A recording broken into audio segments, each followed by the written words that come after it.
back to After Sports Podcast. I'm joined by Jonathan and Jack for our very special annual bracket overview. This is definitely one of the favorite things we do. Last year, I think we were top 95th percentile in our combined bracket. So Really interesting. This is we what, our third year in a row doing this? I think third we've year in done a pretty row. well. Yeah. Did you guys get the champion right last year? Did we say? I don't remember. I think we might have picked. I think we did. I think we did actually. Yeah, I think we did as well. But okay. Okay. I'm gonna pull up the bracket here. And the way this is gonna work is like we do it every year. We go through round by round, matchup by matchup, giving our opinions on the games, making our picks as a group. If there's a disagreement, we're gonna go with our majority rules there. And if you want to have a good chance of winning your bracket challenge, would highly recommend you just follow chalk by chalk with our picks. Usually that would win you, I think, in the past 2 out of 3 years. So something to keep in mind. But without further ado, let's get right into it. Start off in the South region, the number 1 overall seed, Alabama, taking on Southern Missouri. Southeast Missouri. They're called SEMO here in the state of Missouri. SEMO, okay, big Missouri guy. First of all, who do we have winning the first 4 game for the 16 seed in this region? I don't know much about either of these teams, if I'm being honest, but Corpus Christi's a 4-point favorite, and I've seen SEMO play. They're not very good, so I'll take Corpus Christi. Nice. Okay. We don't have to spend too much time with this. Alabama's gonna win this game.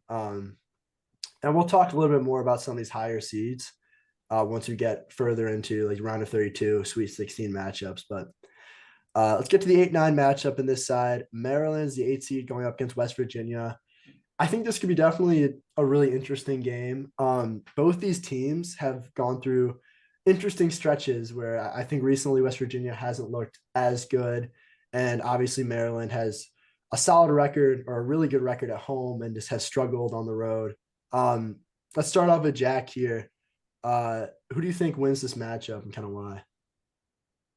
Yeah, I like Maryland. I mean, both these teams analytically are much better than their seeding. West Virginia is 17th right now in KenPom with the 15th best offense. Maryland's 22nd, pretty balanced. Maryland, you talked about really that they seem like they're a different team at home versus on the road.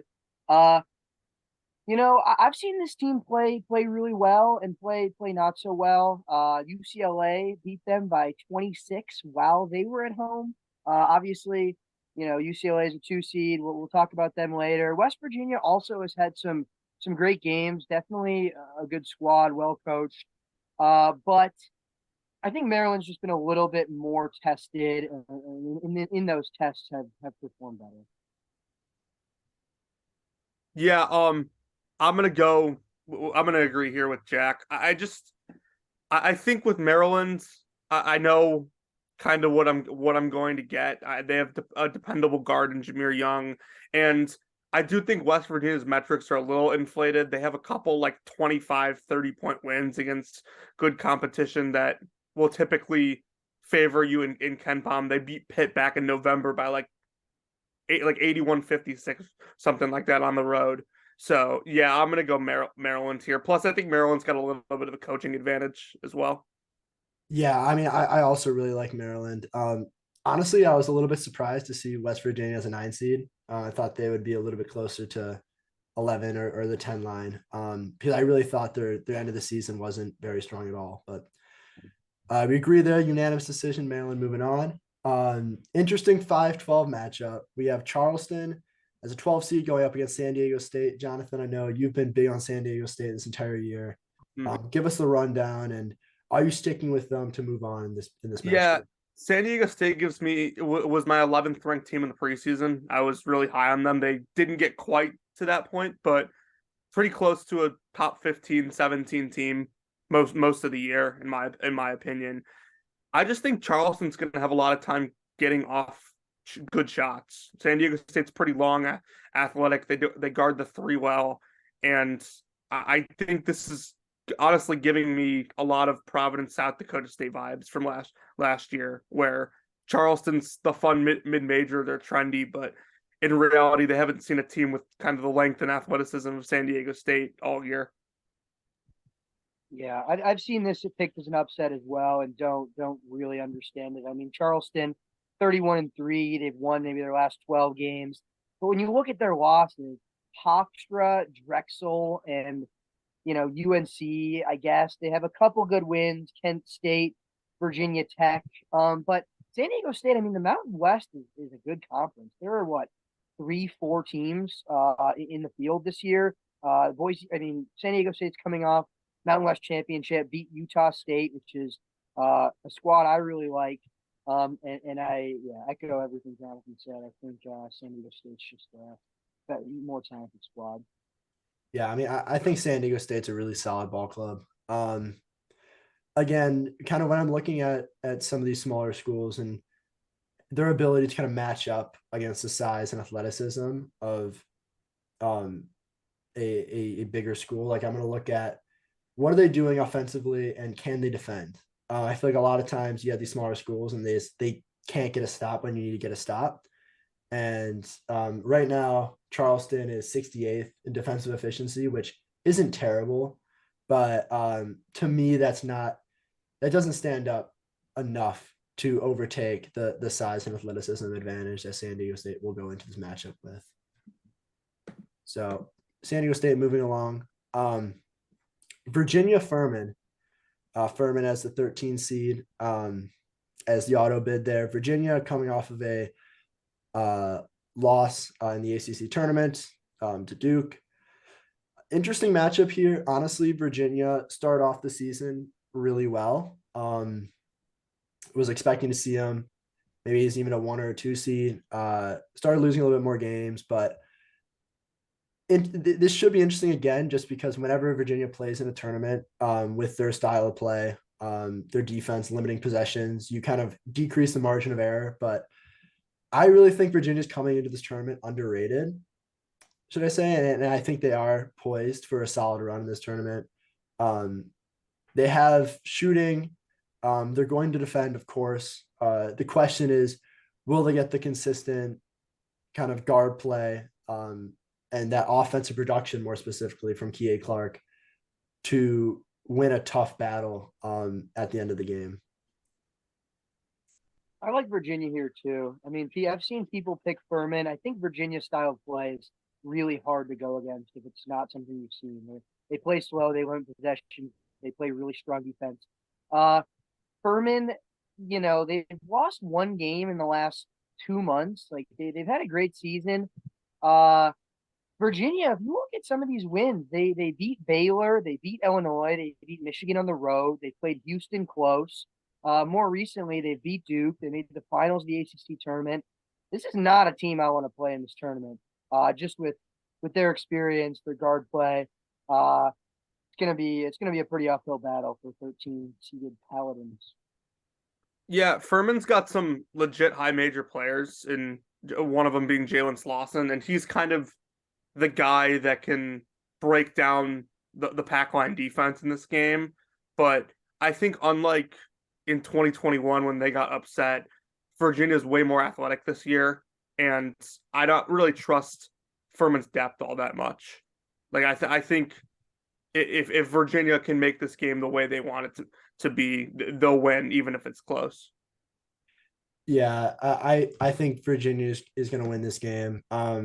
And I know like we've picked mostly chalk as of this point, but I really do think that San Diego State and Virginia are two of the more underrated teams in this tournament. And I think as we move on, we'll find some better matchups we like for some upsets. So Creighton at the 6th seed in this region going up against NC State. I'll let Jonathan start off with this one.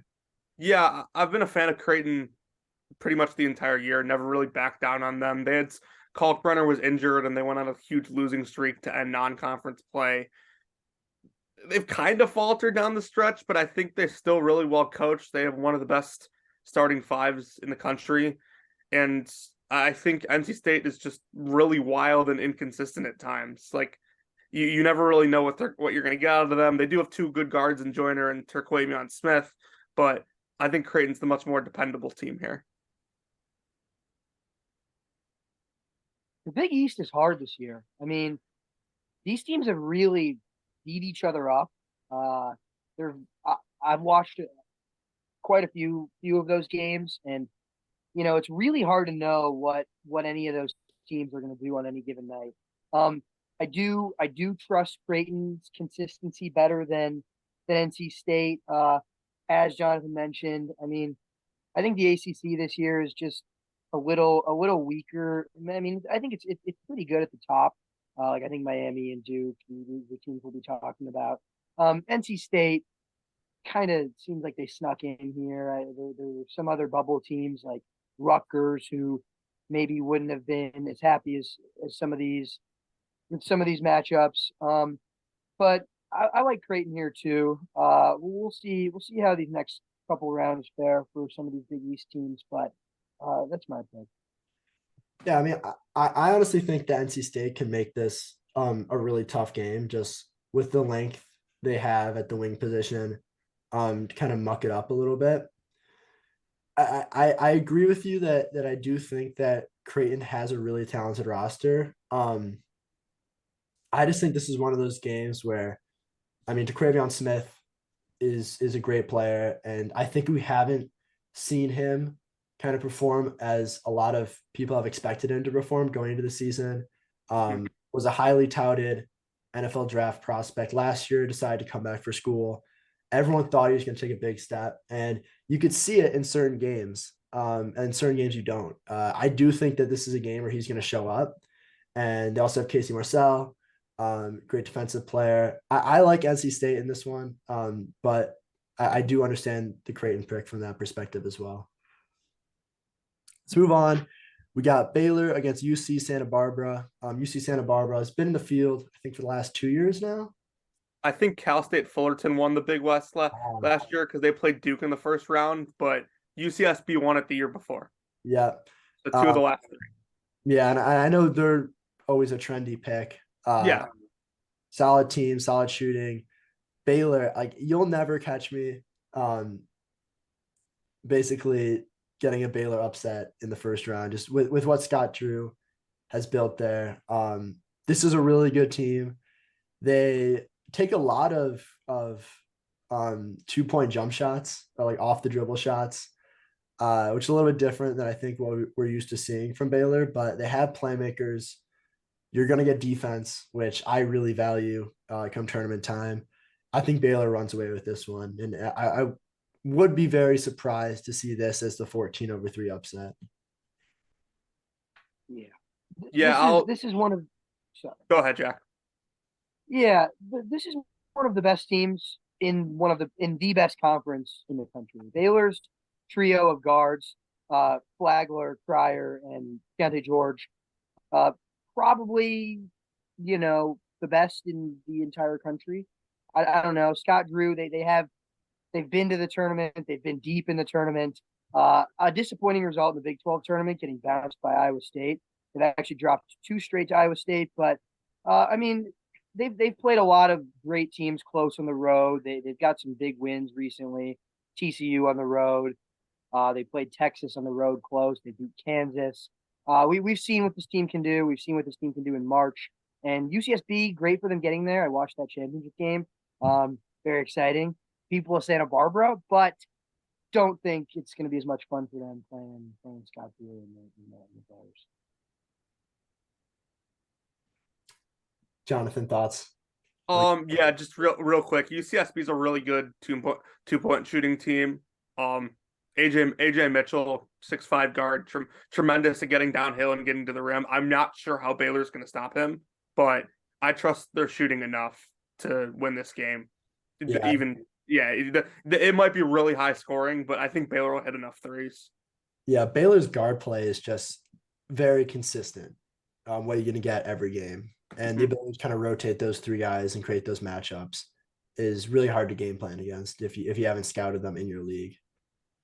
Almost at the end of this region of the first round, we have Jonathan's Missouri Tigers going up against the 10 seed Utah State. And I mean, I'll let Jonathan start off here. Very familiar with Missouri. Yeah. So the weird thing about Mizzou is like you never see a team as bad as them defensively in the NCAA tournament. Like they rely solely on forcing turnovers, which Utah State isn't dreadful at turning the ball over, but they're okay. This is going to be a fast-paced, high-scoring game. I don't like having to go out to Sacramento to play a Mountain West team all that much. Like that's a long trip. So I think Utah State's shooting probably wins them the game. I'll take the Aggies here. Wow, that's tough from a Missouri fan. I mean, I'll agree. Like both of these teams are really offensively great. Kobe Brown, I'm sure you've watched a ton this year, can really score for multiple levels. But Utah State is 18th in KenPom. We talked about how good the Mountain West has been. That's a great point about these games being in Sacramento. Yeah, I don't, you know, Missouri again has had some good games. They've been good offensively in some games. But I like Utah State as well. Yeah, I hate to agree with all three with the two of you here, but Utah State, they're just a really solid team. It's hard to find weaknesses besides the fact that maybe you could say they haven't been challenged as much in conference play, but 14th in offensive efficiency, 11th in effective field goal percentage. They don't turn the ball over. They play, I mean, not great defense, but they're 56th in. It's certainly better than what Mizzou brings. I mean, And, Mizzou's 180th, I think. yeah. The only thing I will say about Mizzou is they haven't lost a game this year where they've scored 70 points, and I find it hard to believe they won't score 70 in this game. Now, do you think that Mizzou's physicality can pose an issue for Utah State? Yeah, I do. Like Mizzou has two legit NBA draft prospects in Kobe Brown and Demoy Hodge, which is I think could be an issue for sure for them. Like and the whole 70 points thing, like I say that we had a streak kind of similar to that last year with San Diego State, where San Diego State, if they scored 60 points in a game, they were undefeated, and they scored easily 60 in the first round last year and lost. So that streak isn't untouchable, and a team that like Utah State that can shoot and keep up with Missouri's pace, probably a tough matchup for them. The one thing I would push back on there, because I actually do like Mizzou in this matchup, is if we're looking at games where Missouri has played top like teams that are going to go out and run and take a ton of threes and make a lot of threes. Like I'm looking at like in Alabama. Yeah. Yeah, I mean the SEC is filled with these teams that I feel like are playing a similar style of offense to Utah State, and I think that does give an advantage to Mizzou. I think it's going to actually be easier for Missouri to adjust to Utah State and what they're trying to do on an offensive side of the floor versus Utah State trying to adjust for just the athleticism, the running out in the court that Mizzou is going to try to do. So from that standpoint, I think Missouri is going to be better adjusted for this matchup. And then again, like Utah State's a great shooting team. I think that in a tournament where it's one game, like you can have an off night, I think I just trust Mizzou to score at their elite level, like a little bit more just because they faced a lot of different things in the SEC. And so I like Mizzou from that standpoint. But if you guys both say Utah State, we can move them on. Okay. Utah State moving on. 2-seeded Arizona against 15-seeded Princeton. Anyone have anything on Princeton first? No. I think they were supposed to Arizona is just one of those teams that like they have way too much size for any mid-major they play. Yeah. Is this the Blake Peters revenge tour game? Like Blake Princeton's Peters Princeton's not bad. Like they had a pretty good Ivy League tournament, but the physicality of Arizona, I mean, having the duo of Tubelis and Valo, like the UCLA, we saw it having no Bona and having both our bigs foul out. It's just like, what can you do? And I think the Princeton Tigers are going to have. I would like to see a stat. I'd like to see a stat of records of Ivy League teams who won the Ivy League without being like a favorite and see how they do in the first round. I feel like it's one thing like I think was Yale the favorite in this tournament this year? Yale was, and last year actually Princeton was the favorite, and Yale won the tournament. Yeah, and didn't Yale lose in the first round too? Yeah, they played Purdue. Yeah, and so like I think the odds are, again, you could check this up after, but the odds that a team that isn't favored in the Ivy League makes it in, wins in the first round upset, very slim. Arizona's really tough. Definitely a great team. Let's move on to another region to get the first round out of the way. Let's go to the Midwest. Houston is the 1 seed in this region, going up against Northern Kentucky. Now, Northern Kentucky is actually an interesting team. I don't think that they're as bad as some of these other 16 seeds, No, they're not.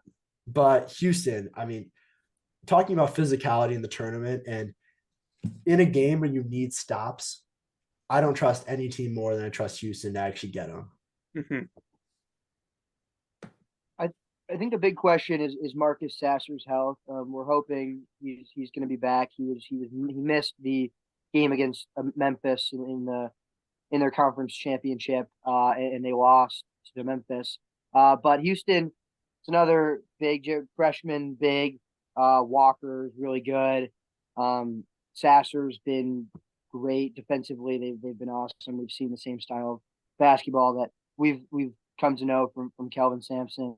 Um, Northern Kentucky. Yeah, I don't know. Okay, let's move Houston along. I'm telling you guys, North Kentucky, first half, they might be with them. And then we all know how that ends up in these types The of. Twitter overreactions to that would be something. It happens every year. Like every year, there's one who Yeah, you look at the wasn't second wasn't half, Gonzaga tied at the half last year or yeah. something? No, it's like 26-26, and they're like they can't score, nothing's going in, and then they end up dropping like 50 points. Yeah. They let up like 10. So Backdoor cover of like the 27-point spread. yeah. All right, let's move on to 8 seeded Iowa going up against 9 seeded Auburn. This is one of the games I'm most looking forward to. Just because I feel like both these coaches, there's a high chance that they can end up getting teed up at Yeah. some point in this game. So very interesting. Fran McCaffrey, Bruce Pearl, some of them are fiery. I don't even know what to call them. Just characteristics in this tournament. But listen, Iowa's a super interesting team. They won a lot of games in the most random kind of, you could say, lucky. Again, I don't know if you guys agree with the luck as being like a real fact you could play in, but they win games down the stretch. And they score a lot, they run a lot, they turn the ball over a lot, and they don't defend a lot. So that usually ends up with them losing in these types of games. Auburn's had a very underwhelming season, but this one I think is a toss up completely. I like Auburn just because I've seen Iowa play, and I really don't think that they're going to be up to defend. So I think Auburn's going to win, but I'm super excited for this matchup. So I'll split with you on this one. I think, like you said, Iowa wins games kind of down the stretch, and frankly, I think one of these teams can make shots and one of them can't, and the one that can is Iowa. Auburn is just a complete mess. Sometimes they take really bad shots. They are prone to just bad IQ basketball, low IQ basketball, and I think Iowa will maybe not be comfortable, but they'll run their stuff. They'll get their shots. They'll hit some threes. And at the end of the day, I just don't know if Auburn can keep up with them. Yeah.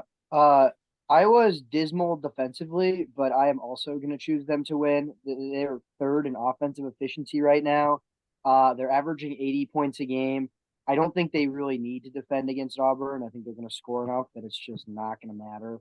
Auburn, again, it's like hard to say it's a disappointing year, but for Bruce Pearl, who's done really good things with this program, being finishing where they ended up in the SEC is not what they want to do. I don't think either of these teams are poised for much of a run because of all the flaws we pointed out. But you're forcing me to pick a winner. I guess take the Hawkeyes. Now, my question again, I'm cool with moving Iowa along. My question is this a game where Chris Murray will play defense? That is always a question. Future draft pick. Listen, if you can't get up to play defense in the NCAA tournament, and I don't think he will, by the way. Like this isn't like, oh, it's not a open-ended question. This is rhetorical. He won't do it. Time in, time again, like he decides that defense is the end of the court where it's like his break. And he's a great offensive player, but like they are awful defending. And he's a large part of that. And I hate to single him out for that, but like, come on, like it's effort based. Sorry, that was just my Chris Murray rant there. But all right, we'll have Iowa moving along. Well, I mean, you have to defend if you want to play Houston in the round of 32. So I guess we'll see. Miami is a 5 seed against number 12 Drake. Jonathan, want to start us off? Because I know you followed Drake a little bit. Yeah, I was at the Missouri Valley tournament a couple weeks ago. Saw them play 3 times. They guard, and frankly, the best NBA draft prospect in this game plays for Drake. So I think No Chad Omier he's either not going to play or he's not going to be fully healthy. And Darnell Brody can kind of beast him inside if Amir's not fully healthy, especially just because like you kind of look for mid-majors to get overwhelmed by a team's size and like athleticism, and Miami doesn't really bring that. So I think I'm going to go Drake here. Jack, what do you think? Miami can score. They're another one that's defensively doesn't really care, but they're 12th in offensive efficiency, led by Isaiah Wong, averaging 16 a game, 45% from the field. He transferred from, does anybody remember? The K-State? Nigel Pack? Yeah, he was at K-State. That was the whole Miami. I picked them to win the ACC tournament. That's not how it played out. They had a tough loss to a Duke team that's playing really well. I haven't watched any Drake basketball, but from my current understanding, I like Miami. I mean, I'll be the tiebreaker here. I actually have watched both these teams play. Haven't been following as much as I'd like to, but I did catch the Missouri Valley tournament a little bit, and Drake really impressed me. I think DeVries is his name. DeVries. Yeah, Tucker DeVries. Tucker DeVries. Isn't his dad the coach too? His dad is the coach, and there is I'm not saying this is for sure, but there's a possibility that Darian DeVries is the best coach in this quad. Wow. I mean, over Fran McCaffrey?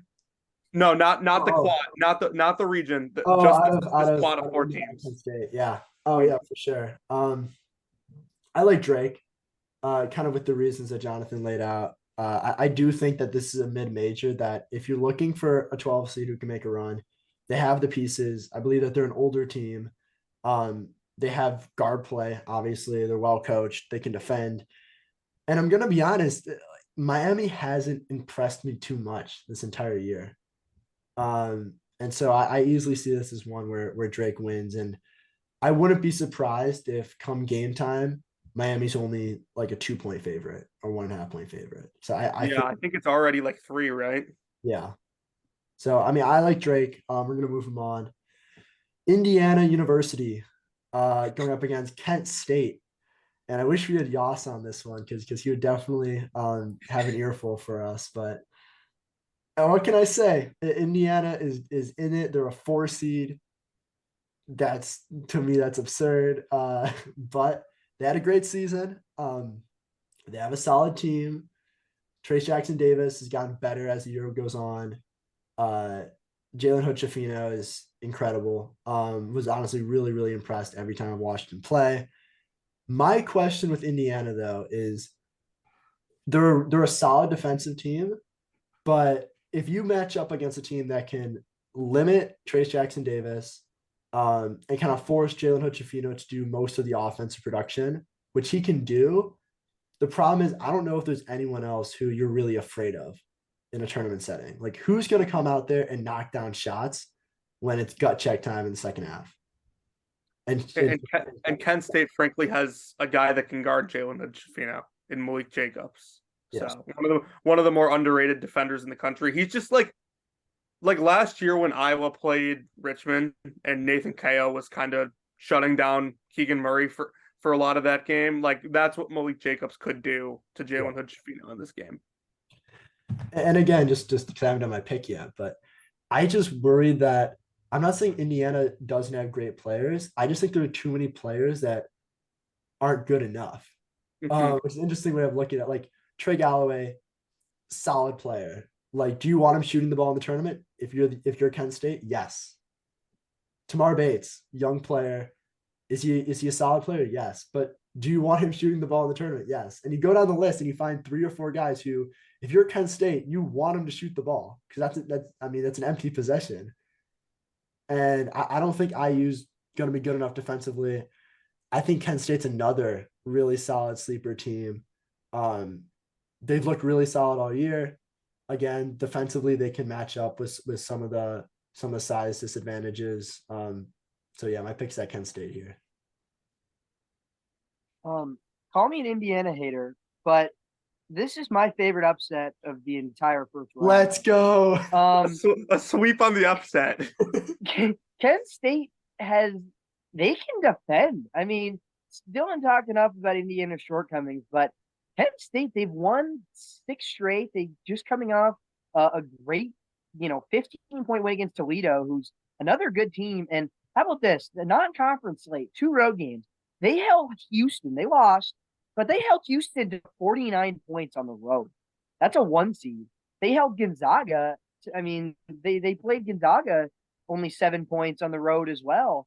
They've got this is a good team. This is a legit mid-major.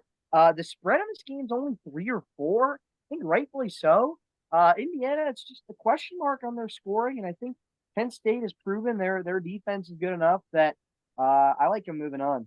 You can't show up to the tournament with an 8-man rotation and 3 of the guys are like literally unplayable. Like you can't do it. I have been on record saying that Miller Kopp is like the worst starter in the Big Ten. At some point, you're gonna need 15 minutes out of Miller Kopp and Trey Galloway, and like those 15 minutes, you're losing. Like you will lose those 15 minutes. Yep. So yeah, I don't know why we had to go all in on Indiana there. I know we have listeners. This dates back to like the summer at camp when we would talk about them. Yeah, no, I'm so surprised they're a 4 seed. I just can't believe they got all this way. But okay, we'll have Kent State. Hey, I mean, at least they get to play in the tournament. Like, the NIT. Yeah, I thought we weren't gonna mention that on this one. I mean, you got the flag in the background. We have to. We'll do the NIT tournament challenge later. Okay. Let's move on. 6 seed Iowa State against the winner of Mississippi State Pitt. Let's first talk about the first 4 matchup here. Pitt to me, and again, Jonathan, you're probably way more in tune with this because of the ACC, but Pitt's an interesting squad. I remember Michigan played them early in the year. They beat them by 30. I wasn't super impressed with Pitt, but they waded the waters of the ACC in the regular season. Didn't look amazing in the ACC tournament. They lost to, I think, Duke, right? By a solid amount. Yeah, it was a blowout from the get-go. Yeah. I mean, I think Mississippi State's going to win this matchup. I've actually been more of a fan of Mississippi State than some of the other 10 seeds, honestly. I think they're a little bit underrated. They had a few tough stretches across the season, but I trust them to go in and beat Pitt. Yeah, I'm with you on that one. I do think Pitt's guard play maybe could get them. They kind of got they got some solid guard play. Cummings, the Colgate transfer, takes care of the ball pretty well, and then Burton, whether he deserved it or not, was first team all ACC. So it's definitely an interesting matchup. But I saw Mississippi State a couple times in Nashville this past weekend. They're a good defensive team. I think they're pretty well coached. I think Jans does a nice job. And, I don't know if Pitt will have an answer for Tolu Smith inside. Jack, an opinion? Yeah, I don't really care about this first 4 game because I think either team is going to lose to Iowa State. I'll talk about them quickly. I mean, I think they're underrated. You look at their record, 19-13, definitely does not tell the whole story. I mean, the competition this team has been playing is miles better than a lot of these teams. I mean, just their last three games, they beat Baylor twice. They have a win against Kansas. They have a win against TCU. They have a win against Texas. They have a win against Kansas State. Wow, they have three wins against Baylor, two wins against TCU. I mean, this is a like it's not a team with superstars, but they're very good defensively, top 10 defensive efficiency. They're very well coached. Uh, and I think I like Mississippi State in the first game. But I don't think they're good enough to compete with Iowa State.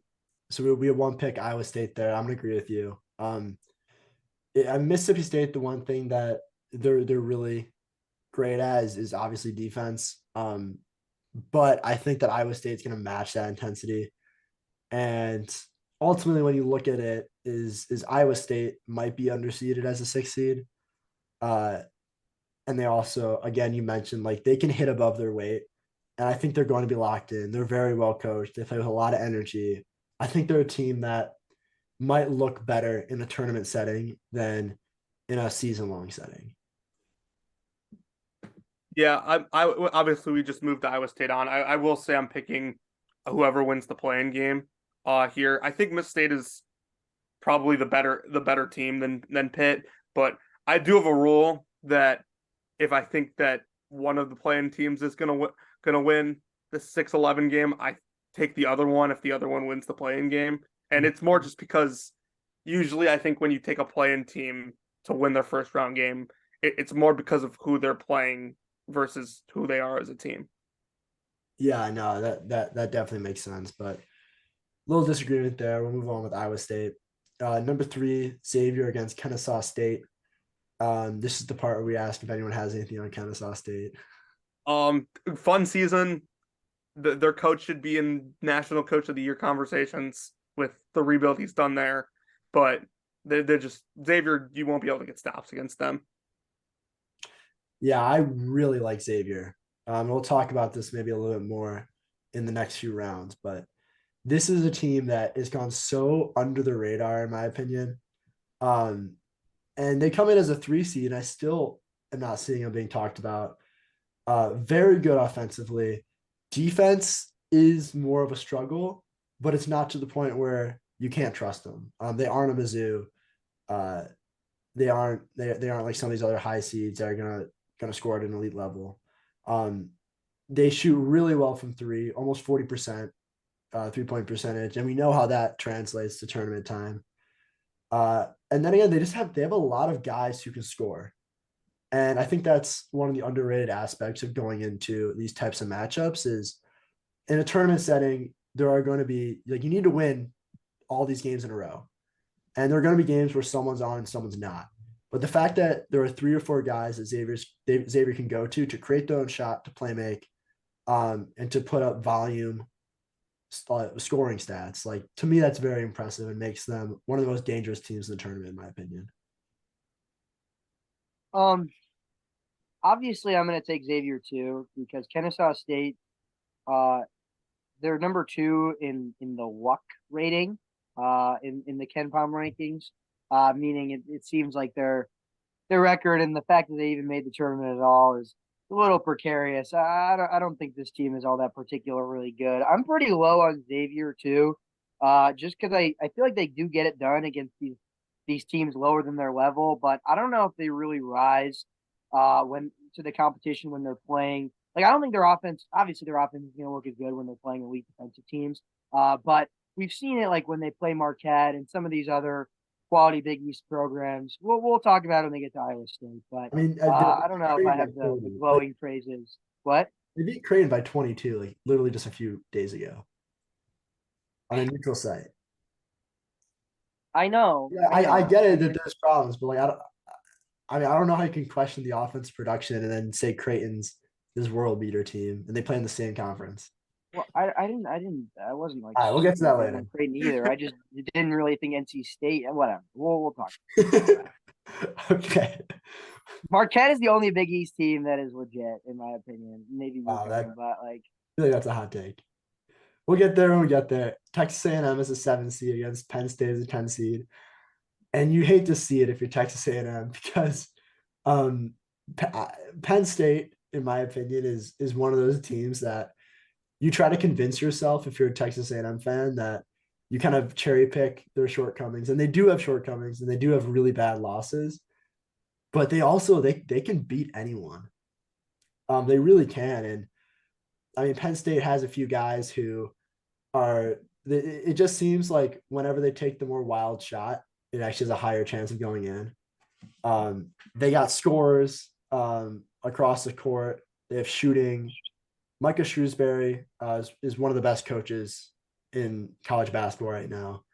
And we could talk about maybe later whether he's going to go leave Penn State after this season. But I like Penn State in this matchup a lot. And I think it sucks for Texas A&M that they have to match up with them. I can go next on this one. I think people are getting a little fooled by Penn State. If I'm being perfectly honest, this is like the tale of two teams. They can shoot and don't turn the ball over, but they're literally the worst rebounding team in the country.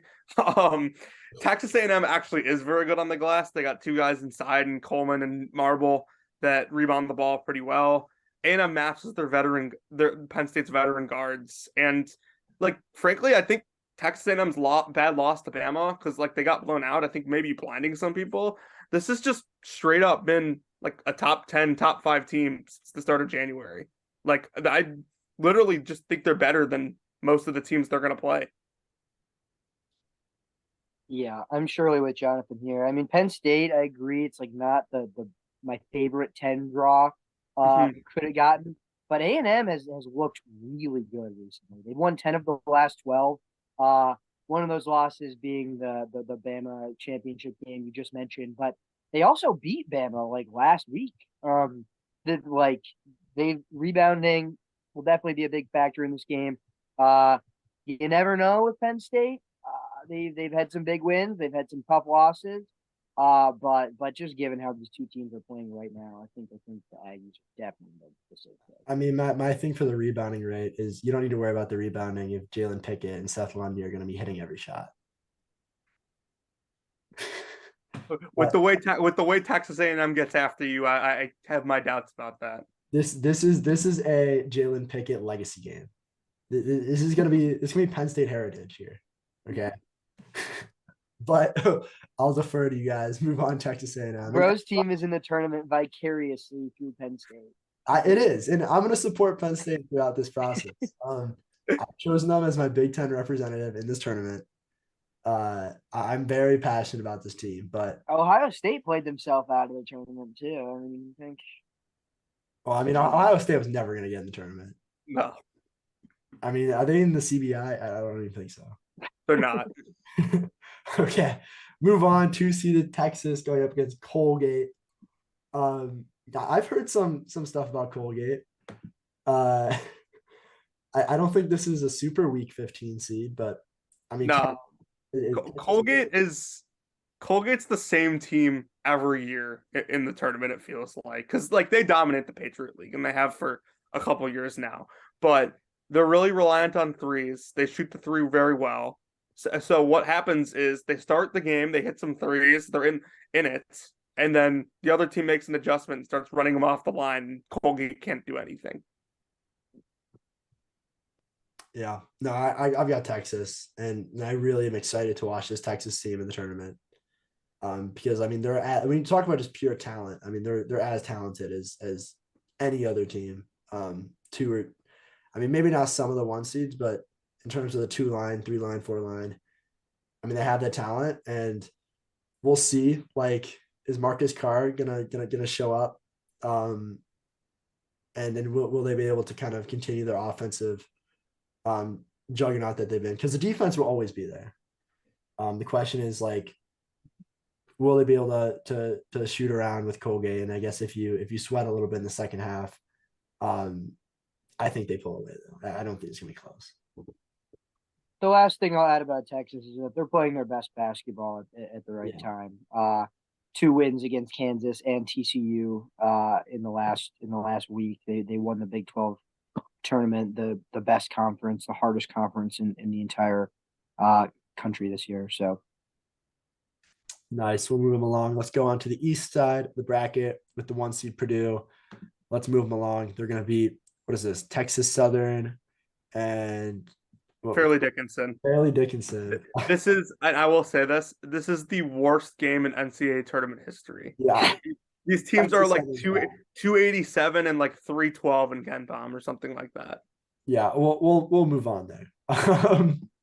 8 seed Memphis against 9 seed FAU. I know I was talking to Jonathan about this recently, but I really like this Memphis team this year. Again, have not been talked about. We always love to hate on Penny, but we never want to kind of appreciate what he can do with a team that isn't as talented as the guys he's had earlier. But I really think that this is a more complete roster. They can defend, they can score, they have size. I think they're going to be up for it. I really like Memphis in this matchup. Yeah, I'll go Memphis here too. I do think that this team, like both of these teams, are really underseeded, and when we'll get to it, but I do think these teams probably project well to make a run. Whoever wins this game, FAU will spread you out. They play four guards with a big, and they're really deep, and a lot of their guards will shoot very well. But Memphis, with their kind of like speed you up, chaotic style, really athletic, and they do have a legit, maybe even top 10 player in the country in Kendrick Davis. FAU is really good. I'm going to take Memphis too, just because of how they're currently playing. I mentioned earlier they just beat Houston. Davis is a big part of that. Penny Hardaway, got to give credit where credit is due. But Florida Atlantic, I mean, this is just a tough draw for them. They're 31-3, and it's not like they've just been, coasting. This is a good team. I was watching their championship game a couple days ago in the Conference of USA. They were they played UAB, who's another pretty talented team, and it just did not look close at all. So tough having to play Memphis, but expect this to be a pretty good game. Yeah. I said earlier today that this Memphis FAU game kind of feels like a couple years ago when Loyola played Georgia Tech in the first round, where both those teams were just way better than their seed, and it's kind of a shame that they have to play each other. Yeah, I agree with that. 5-seeded Duke going up against 12-seeded Oral Roberts. Jonathan, I'll let you take this away. So, a lot of people have been on Oral Roberts the last 2 months. They have Ace Smith back from their Sweet 16 team, 7'5" kid in Connor Vanover. A couple things with this. One, Oral Roberts League, the Summit League, is absolutely miserable. They haven't played a good team in literally 2-3 months, and they've played very few good teams this year. Max Abmas against in their 4 losses, which also ironically were the 4 best teams they played, was 7 of 34 from 3 in those 4 games. And I think that with Vanover, like Oral Roberts' rim protection's actually pretty good, but he can only stop one of Lively or Filipowski, and I'm assuming he'll be on Lively. Either what's going to happen is like either Vanover is going to guard Filipowski and try to take him away, or he's going to guard Lively and take away like Duke's ball screens. But if you don't guard Filipowski with Vanover, like he can shoot over anyone else Oral Roberts has, and he can post up against anyone else Oral Roberts has. Yeah, I really like Duke, and we're going to talk a lot more about them, I think, tonight. But yeah, it's tough. Ace Smith, obviously, you've seen what he can do. Vanover is difficult. He can also shoot. Like, this isn't just like a 7-foot guy. He can shoot. I just think this is like the worst matchup for Oral Roberts, because you're going after a team that is starting to look very, very good on defense, especially with their guards. And then you're running into a team that's going to have more size than any other team in the tournament, basically. So I like Duke. Yeah, I agree. I mean, Oral Roberts is going to live and die by the three, and I have a hard time believing they're going to shoot very well against Duke, who defensively has looked like one of the best teams in the country the last couple of weeks. So again, another tough draw. Duke, I think they should be. I don't think they should be a 5 seed. I think they're a little underseeded. Despite they've had some struggles, but winning the ACC tournament recently and Oral Roberts, I don't think they're ready for the John Shire show. Let's go on to 4 seeded Tennessee against 13 seed Louisiana. Tennessee, we know their struggles in the tournament. Louisiana is not a tough out at all. And the thing that I look at with Tennessee is, and again, Jonathan, I think you can speak to more light on this because of the SEC, but I mean, they're going to be great defensively. Like we know that. They're going to try to run. They're going to have athletic guards. And they have had a really solid season. Like, do you think this is a game where it's a Tennessee first round experience where they lose this game, or is this one of those where Tennessee looks really good in the first round against a bad or a lower caliber team, and then gets crushed in the round of 32? So I do think that like this is Tennessee is a team that like I started working for Sports Illustrated a couple months ago, work like covering Tennessee, and so this is a team I've watched every game of since like the Big 12 SEC Challenge, pretty much. And even without Ziegler, this isn't really a game I think they lose. They'll play in the half court without him, and Jordan Brown is good for Louisiana, but Tennessee can throw a lot of different things at him. They can try Adu on him as a bigger guy. They can throw Kamwa at him. They can even try Julian Phillips on him. But Louisiana is certainly the 13th seed that I would want to play the most. Yeah, I don't think Tennessee is all that inspiring of a team either without Ziegler tearing his ACL 2 weeks ago, which really sucks for them. But Tennessee's a team who is not playing their best basketball at the right time. I do think they beat Louisiana just because they're not they haven't had a very inspiring season either. Good for them making the tournament. Good for them as a 13 seed. I think Tennessee's gonna have a very hard time with Duke, but I think they get it done versus the Raging Cajuns. Yeah, I'll move them along. 6 seeded Kentucky, 11 seeded Providence. This is the Bryce Hopkins revenge tour game. He could go nuclear, but interesting game here in my opinion, because Kentucky, like, I don't want to rag on them too much, like for the season they've had, but like obviously just underwhelming. Got Sheboy back and seemingly got worse. Or I mean, I guess they were better this year, but did not take the step that many expected them to take. I still think Kentucky is a team that like could be dangerous in the tournament time just because of their rebounding. It's just hard to match up. And again, if you get a lot of those extra looks in a one game elimination situation, I think that's a tough matchup for Providence. So I like Kentucky. We'll see. I honestly don't really like either of these teams that much. Yeah, I'll go Kentucky here. I think even with the Hopkins storyline, your matchup to watch here is probably if John Calipari will be outcoached by Ed Cooley, because I do believe that Cooley's the better coach in this matchup.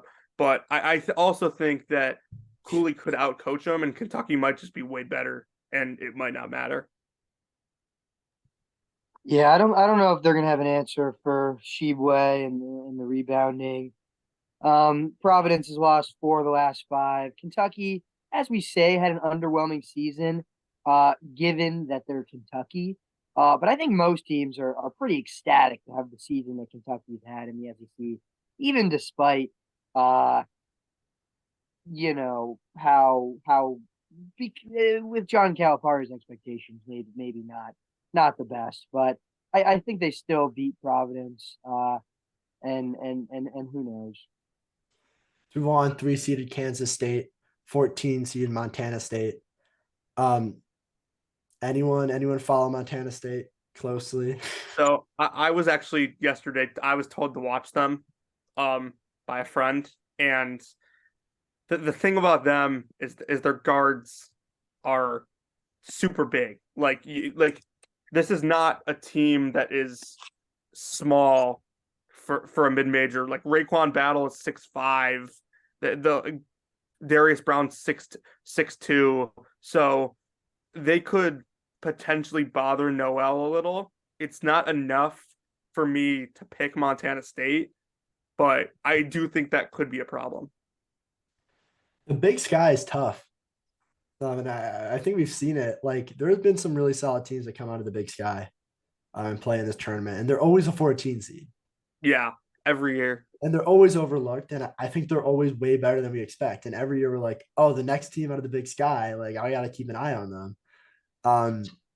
And I mean, Kansas State, like I know Jackson to talk about it because I mean, seems like he's a really big fan of the Big 12 this season, but great guard play. I mean, they've been just really consistent throughout the season, but I would keep an eye on this one because I do think Montana State can pose some problems as a 14 seed. I would say this is your most likely 14/3 upset. Yeah, I'd agree with that. I like Kansas State as well. I think right now, looking at the spreads at 8.5. That sounds like too many points to me. I think Montana State keeps it closer for all the reasons the two of you have been mentioning. I mean, I do like the Big 12 this year. I don't know if I'm as big on Kansas State as some of these other teams. Their consistency, Dylan, you mentioned it. I don't know. I mean, recently they've had losses to, I mean, 20-point blowout TCU, lost to West Virginia on the road. They lost to Oklahoma on the road. They lost to Texas Tech on the road, these non-tournament teams. But again, they beat Iowa State. They beat Baylor. So it's kind of hard to know what you're going to get. Keontae Johnson has been really good, shooting 52% from the field. We definitely expect a big game from him. We'll see. I mean, I like Kansas State, but Montana State, not a bad squad. Let's move on. Michigan State, 7C going up against USC. Jack, give us the USC rundown here. What are we looking at? Yeah, I like USC in this game. They're a team that won't quit. They beat UCLA. We lost the road game there. That was pretty tough. It wasn't our best game, but they're a team that's gonna stay in these games. They're not gonna quit. They're led by Boogie Ellis, Drew Peterson. They've got a lot of guys who can score and a lot of guys who can defend. And in March, that's a pretty good recipe for success. 10, I think maybe their seeds hurt a little bit just because of how bad the bottom half of the Pac-12 is. But if you see how they've competed against some of these good teams, they've stayed close to UCLA, to Arizona. They beat Auburn non-conference game. This is a good Trojan team. Despite my reluctance to say it. Yeah, and I'll kind of speak from the Michigan State perspective here, and no, I'm not going to rag on them too much, actually at all, because I do think that they might be slightly underrated. But Tyson Walker and AJ Hoggard are two really solid guards. And again, you look at the tournament and you say, what could we get out of our guard play here? And I think Michigan State, from that aspect, is going to be fine. Now, I do worry. I mean, Michigan State's had problems all year kind of defending the paint. That's been the biggest problem for this team. And again, I haven't watched too much USC, but I don't believe that they have like a really dominant big man who can pose some problems in the paint.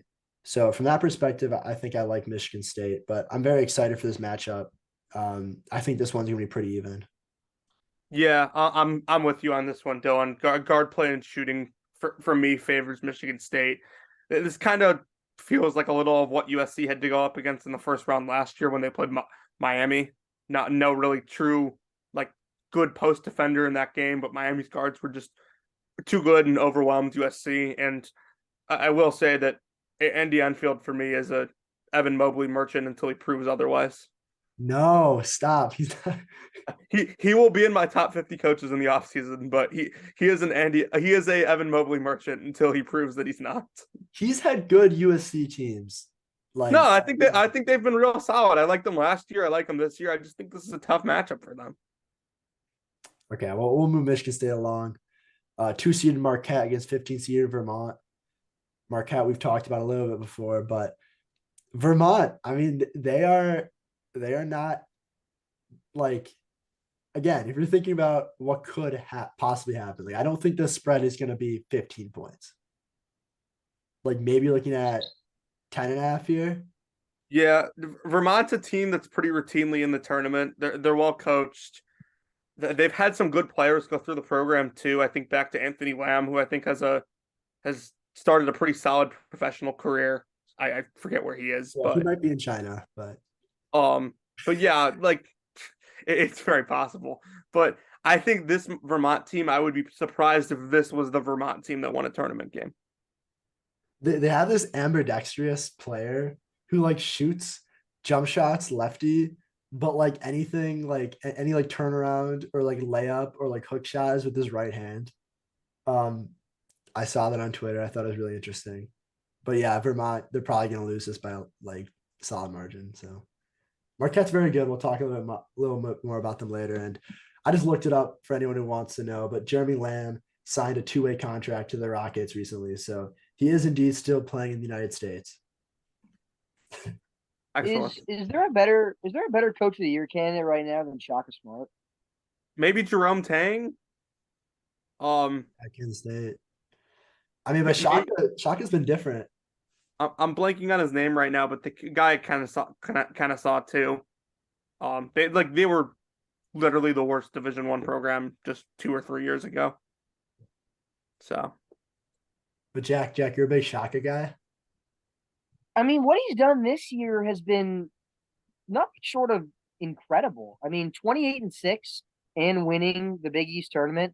Again, there are what, 5 or 6 Big East teams in the field, including 3-seeded Xavier, 4-seeded UConn, 6-seeded Creighton. Like these are tough teams they're playing day in and day out. And Marquette was not projected to be this good. A lot of it has been guard Tyler Kolek. This team is good offensively. They're disciplined defensively. And they're one of the best teams in this region.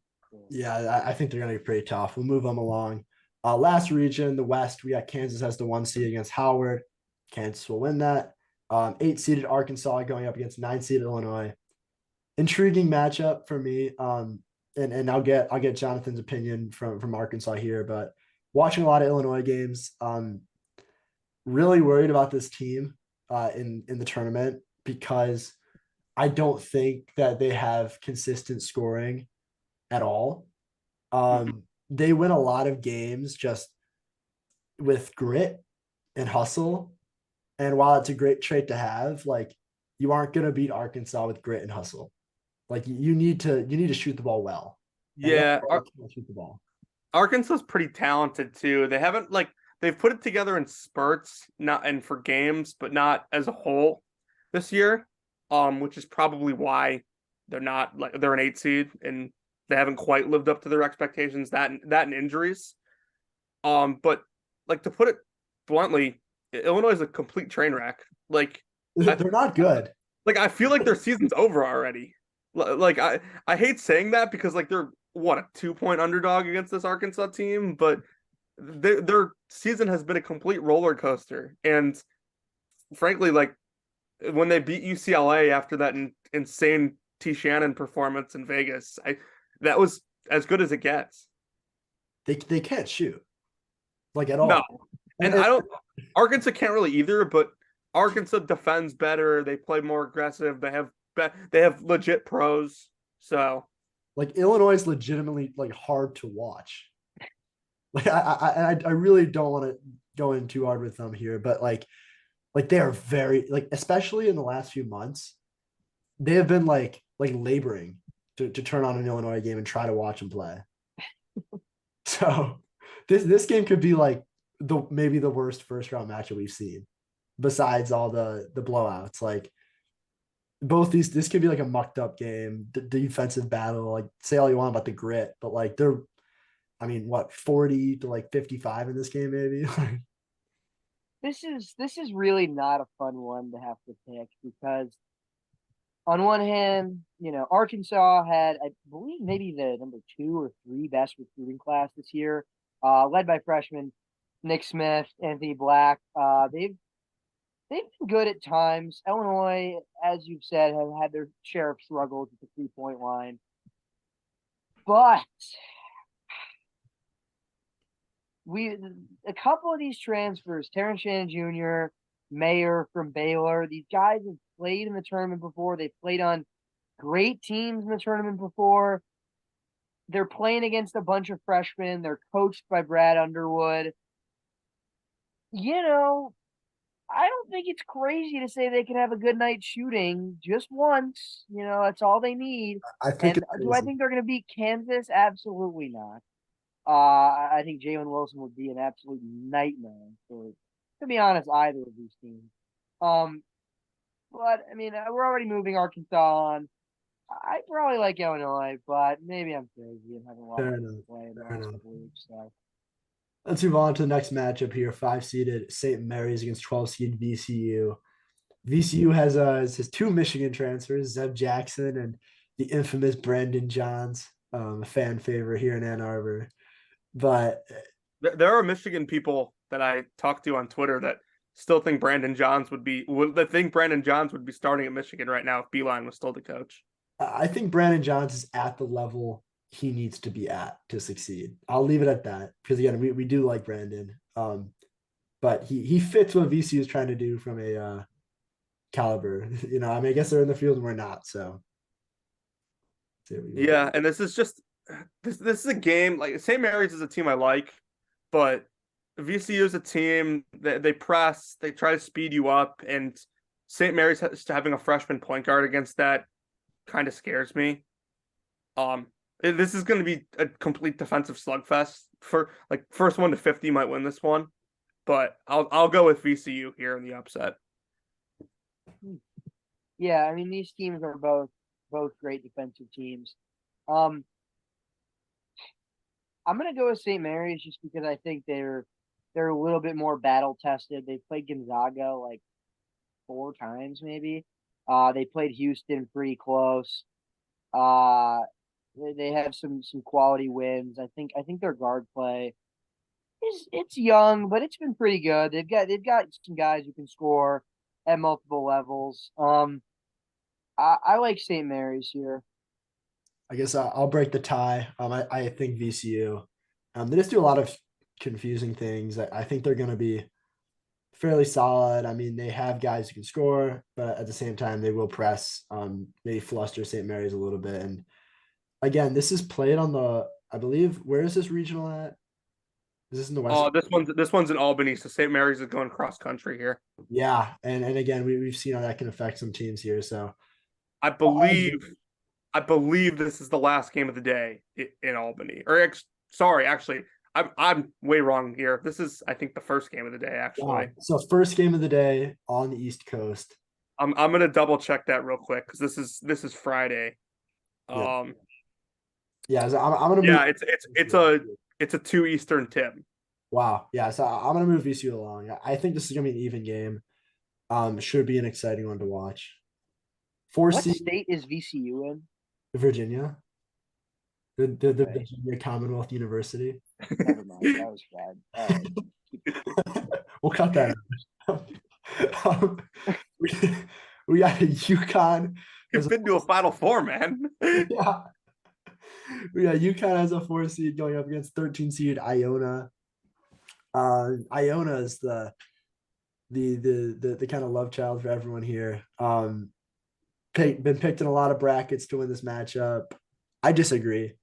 I think UConn's very tough. I think Jordan Hawkins is a great player. They have size. Coming into the season, I was very high on UConn. And again, like I feel like in this matchup, this is one where a lot of people will pick the upset. And I think we look back at saying, why was this a thought? Because it's one thing to have a solid Iona team, but I really think UConn is going to run away with this. Yeah, I think that the way this has been described to me is like both teams are very physical with each other. They're both going to probably press a lot of pressing in this quad, a lot of trying to speed other teams up. But like, I don't think Iona has quite enough depth to win this one. And you kind of just flat out might have a couple NBA players on this team. I really like the year Hawkins has had. Andre Jackson, we know he can defend at an extremely high level. So yeah, I'll go with UConn here.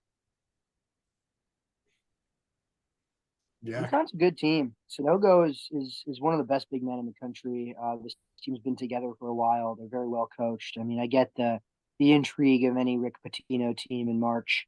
Who knows if he'll still be coaching at Iona come this time next year. Dylan shaking his head no. I don't know. I think it's not impossible he stays there. I know. I think St. John's might be the current rumored destination. We'll see if that gets done, but I like UConn. We'll move them along. We got 6-seeded TCU. We mentioned briefly before against the winner of Nevada and Arizona State. Jack, you've seen Arizona State play a few times. Quick, anything that scares you there? I think they beat Nevada. I mean, they're pretty good. Like they're another team that stays in games. Uh, they've had some ups and downs throughout the year. They're pretty good defensively. They've had some offensive struggles. That's why they find themselves playing in the playing game. But hey, back the pack for the last year or two. UCLA is playing here. I think they win the playing game, but I think TCU. I think Miles and I'll let you guys talk about it a little too, but I think they're just a much better, more disciplined team. Jonathan, who do you like here?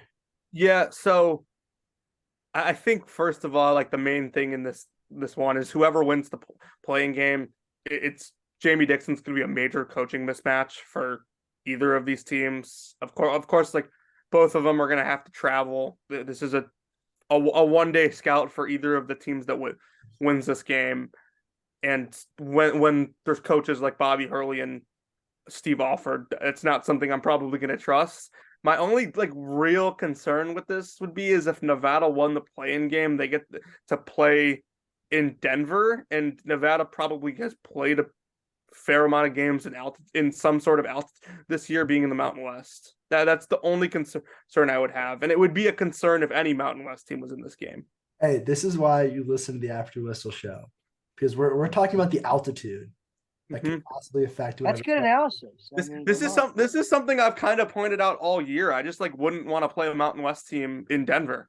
That's valid. That's completely valid.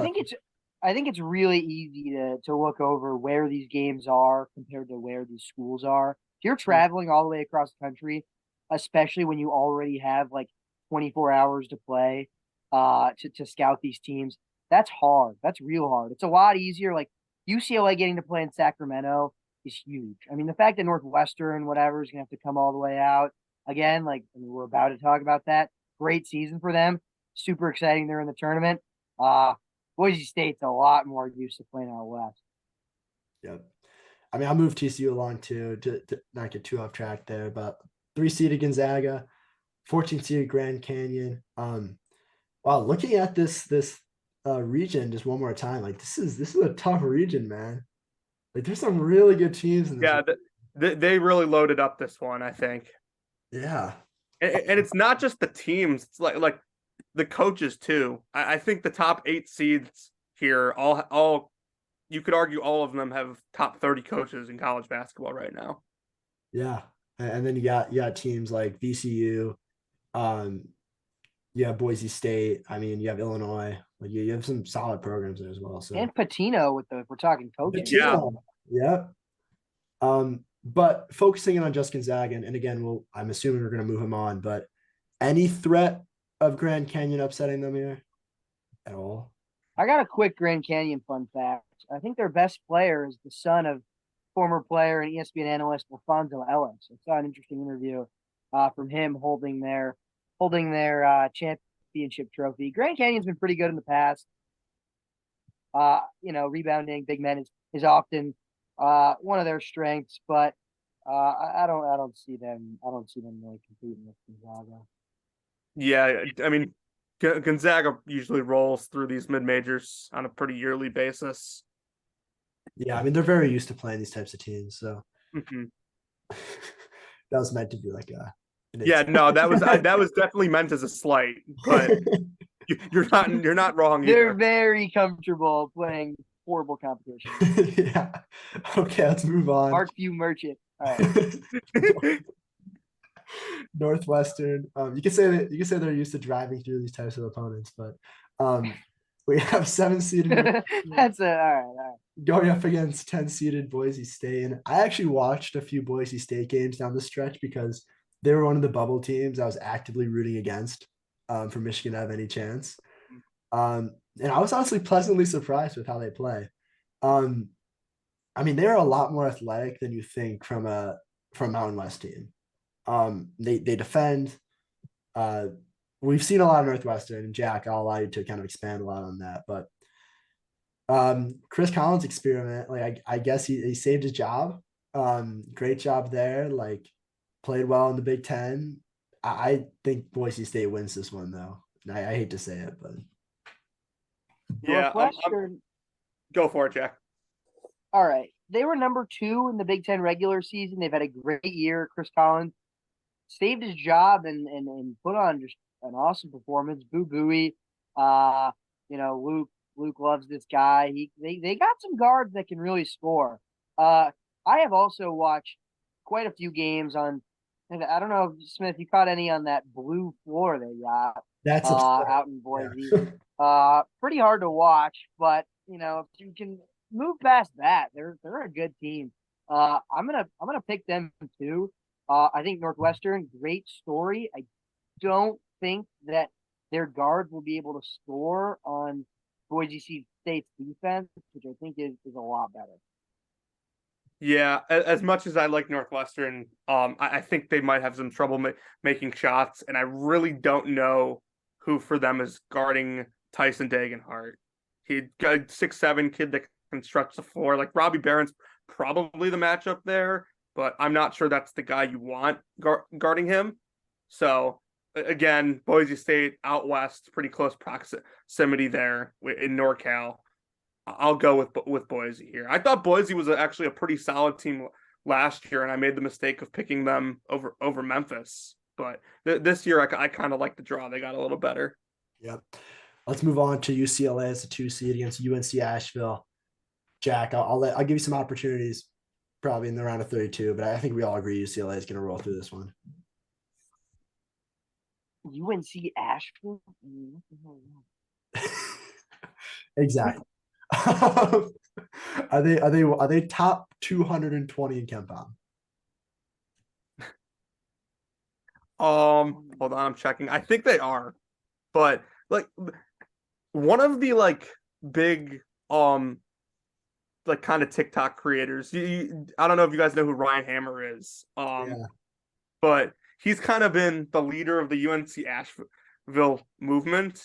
Whether Adem Bona, and I don't know what his status is at all. I'm guessing Jack's probably some more things than I have on that. But whether he plays or not, like UCLA will roll these guys. Yeah, on the West Coast too. Mm-hmm. Okay. Now we have our first round matchups picked. We have a round of 32. I think how we're gonna do this now to go a little bit quicker is we're gonna go region by region, pick the whole region through, get a champion of the region, and then get our final four. So let's stay in the West. All right. We have Kansas as the 1 seed going up against the 8 seed Arkansas. We mentioned Arkansas's youth and how that could be a problem here. Kansas, I don't think this is nearly as good of a team as we saw last year out of Kansas. They're just a little bit less of that feeling that, oh no, they can go on a 12-2 run at any moment in the game. I don't really think that's how Kansas wants to play. And they probably want to play that way, but I don't think that's how they played so far this season. They're steady defensively. Jalen Wilson will make shots when you need him to make shots. They're going to rebound. Grady Dick, the freshman guard, is he started off the season really hot, and then we saw a little bit in the Big 12 tournament. He wasn't as, again, I don't want to say dominant because he wasn't ever at that point, but he was just a little bit more inconsistent. And I mean, that happens with a young shooter. I think Kansas is going to win this game, but not an easy matchup from just a standpoint of Arkansas like will be able to defend your stuff. Yeah, I'm picking Arkansas here. Wow. Um, I think Arkansas just matches up with them pretty well. Like with the way that Devo Davis has developed offensively, I'm not really sure who Wilson's guarding uh, out there, considering Arkansas's three guards outside of Devo are all excellent offensively as well. And like Kansas's success this year has kind of depended on how DeJuan Harris has been when he's scoring, when he's making plays. Kansas is arguably the best team in the country, but Arkansas is going to throw a 6'7" Anthony Black at him, who very well might be a lottery pick. Really athletic long guard at him. I think that could end up being a problem. Wow, Jack, tiebreaker here. Yeah, I mean, I'm taking Kansas. They've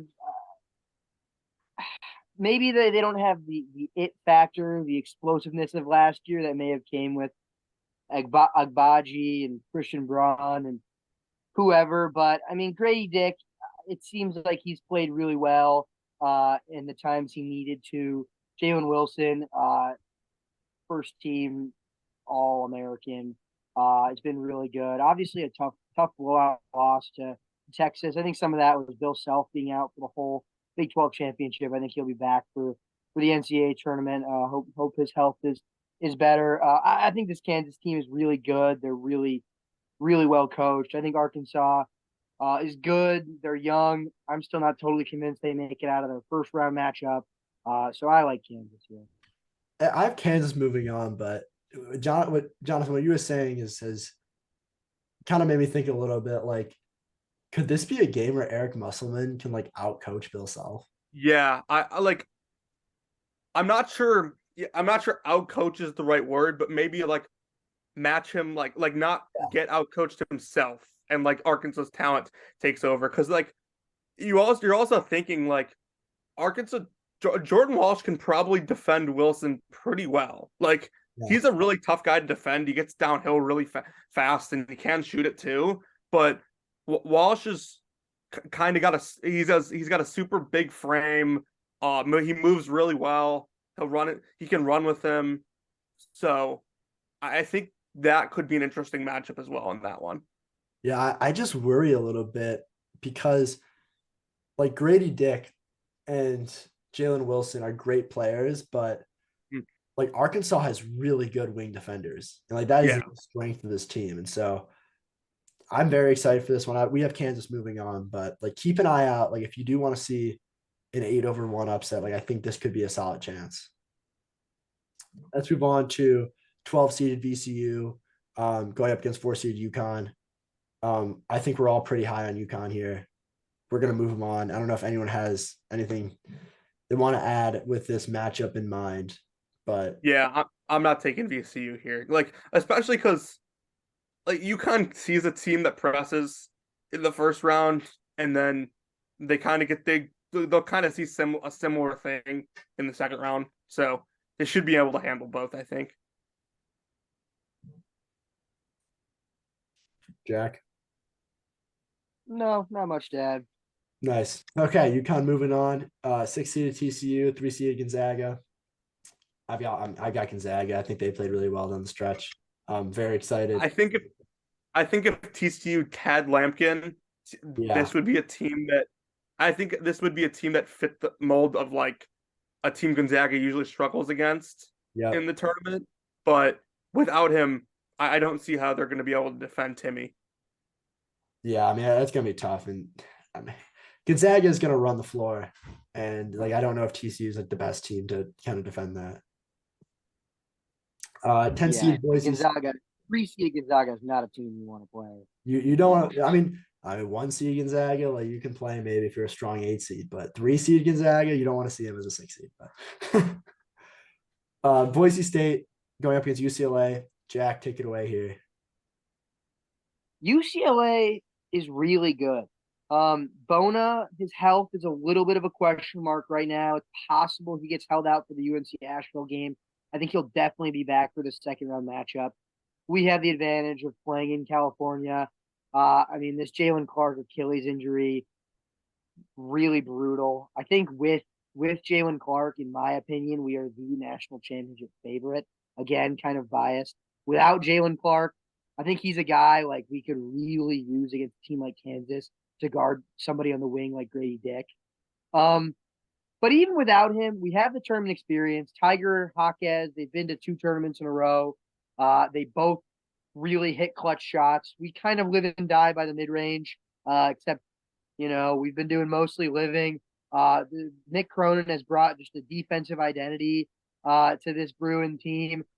Next man up mentality. Bona couldn't play. We saw Nwuba and ETN both have good games. We just only lost Arizona by 2, even without 2 of our starters and some questionable calls down the stretch. And even so, like, did you see that Amari Bailey dunk that got taken away? I saw That was that. awful. And then the Whatever. push off at the end of the game. We're gonna need some guys to step up. Dylan Andrews gonna need to make some shots. Amari Bailey definitely gonna need to make some shots. I think we're a much better team than these Mountain West Jamokes. So move us on here. Gonzaga's gonna be a tough one though. Yeah, just to real quick, I'm picking UCLA in this one. I don't think Boise State will make nearly enough shots to win this, but I will say that UCLA could actually, without Jalen Clark, be a really tough scout because you only have 3 games to go off of without him, and they're a different type of team when Clark's not on the floor. And don't get me wrong, like I think Jalen Clark might have legitimately been UCLA's best player this year, and certainly most important. But with him off the floor, I think Bailey can really showcase his athleticism and ability to get downhill. Yeah, I mean, we've talked about the injuries, but it's not like UCLA doesn't have like young players ready to step in. Mm-hmm, I right. think that's what's so great about the tournament is like you get an injury late in the year, like this could be a chance for like a starter to really blossom because like there is talent that's sitting behind that hasn't had a chance to maybe take as many shots, have as high a usage during the season. But like I got like Bailey, in my opinion, is someone I'm looking out for because like I think he could have a very make or break tournament, and I think how he plays will determine how far UCLA can go. In the 3 or 4 games we've been without Clark. One game we saw Bailey go over 25, and one game we saw Tiger go over 25. There are guys ready to step in.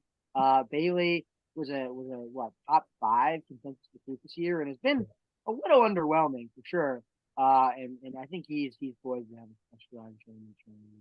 Yeah, I think Dylan, I think you and I talked about in the offseason how he wasn't a super great fit in UCLA's system, but now without Clark, he might be because they're a different team. Yep. Okay, let's get to the Elite Eight here in this region. Or the Sweet 16. We have Kansas against UConn. Let's start off. Is anyone comfortable with UConn here? This isn't a game I have in my bracket. I have UConn Arkansas, and I am pretty comfortable with UConn against Arkansas, but not against Kansas. Interesting. Jack? I would agree. I mean, I think UConn, we've said it. I think they're really good. Wow. Analytically, they're 4th right now. I mean, that's 6th offense, 18th rated defense.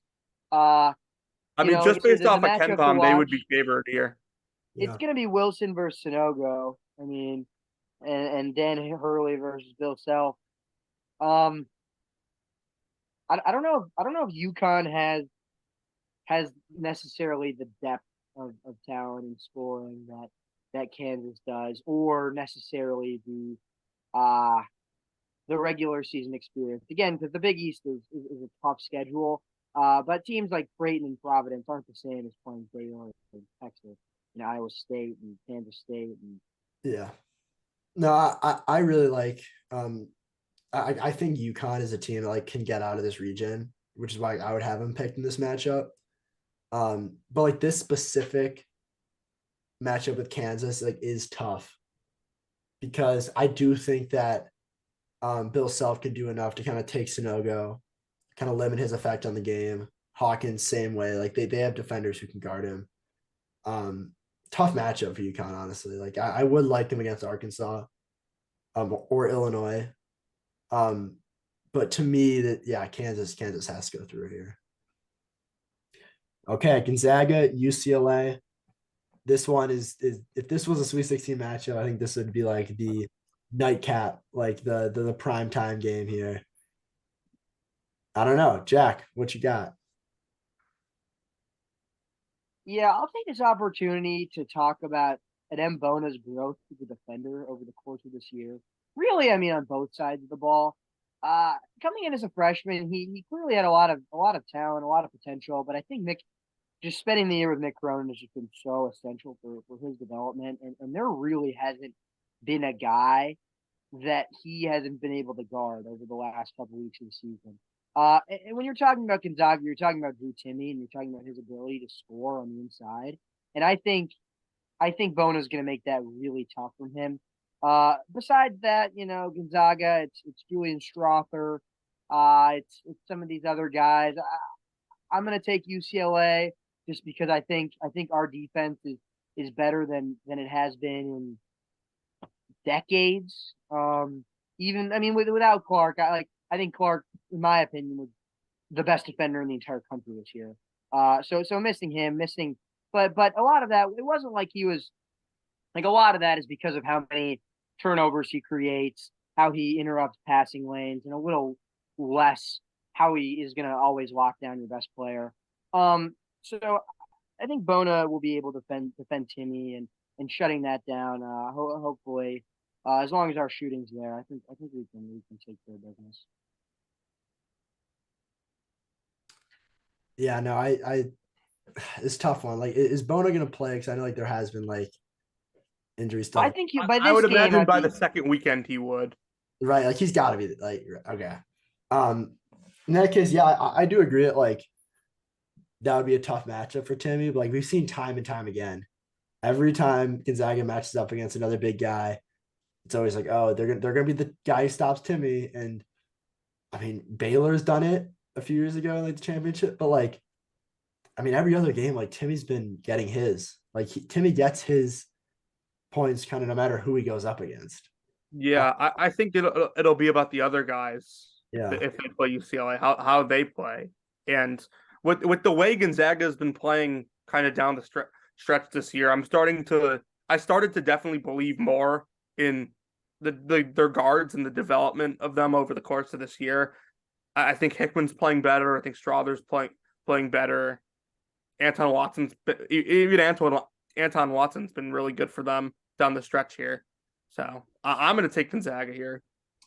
Yeah, I'm gonna take Gonzaga as well. Unfortunately, again, like the Clark's injury is just so unfortunate. Yeah, I mean, I think Jack kind of said it. Like, if I bet UCLA a couple weeks ago at plus 1,000 to win the national championship, and if they had Jalen Clark, I would feel very good about that.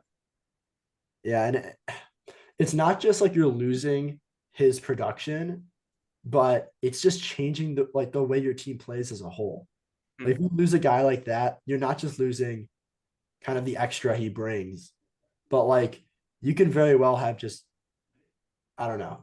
What I'm trying to say is like they've been really good defensively as a team, and like Clark's a huge part of that. And losing him, like you're just not sure how they're going to react to a situation where like if you play Gonzaga, like you have to be so deliberate with your transition defense, your half court defense. And it's just tough to miss out on a guy like that. I think that if UCLA does lose in this tournament, like we could look at it, and Dylan, I know you would know about this, but we can look at it kind of like when Michigan lost without Isaiah Livers to UCLA, and just kind of sit here and think like, man, they really could have used him today. Yeah. Those are definitely fair. The last things I'll say before we move on is that Dylan made a great point about how we kind of time and time again think this is going to be the guy who shuts down Timmy, and it is like we're facing it's Edembone, 19-year-old Edembona versus what 23-year-old Drew Timmy. Like this guy is like 25 at this point. oh my, like he's like a full ass adult, like dude, like is behind his tax returns, whatever. Jalen Clark, I mean, he's not hasn't been a huge contributor in the offensive end. Like the 3-pointer's not the place where UCLA excels. Singleton's been great off the bench. Now he's been thrust into the starting role, and we're really gonna miss him on defense. But I get it. It's gonna be a tough game. It's hard to pick against Mark Few and Gonzaga. So Yep. Elite Eight matchup here. We got Bill Self in Kansas against Mark Few and Gonzaga. What are you thinking? I'll start off. I personally think Gonzaga is a tough matchup for Kansas, especially this year. I just think it's hard to go up against these Gonzaga teams that just run the floor so much. And I think Kansas would want to make this a half-court game. And if they can make this a half-court game, I think they can win. But I don't know if Kansas is going to be able to make enough shots, tough shots, to kind of keep pace with Gonzaga. Yeah, that was kind of my thought process as well. I could see KJ Adams giving Drew Timmy some problems, but like you said, I think Gonzaga could get out and transition here and really give Kansas some problems.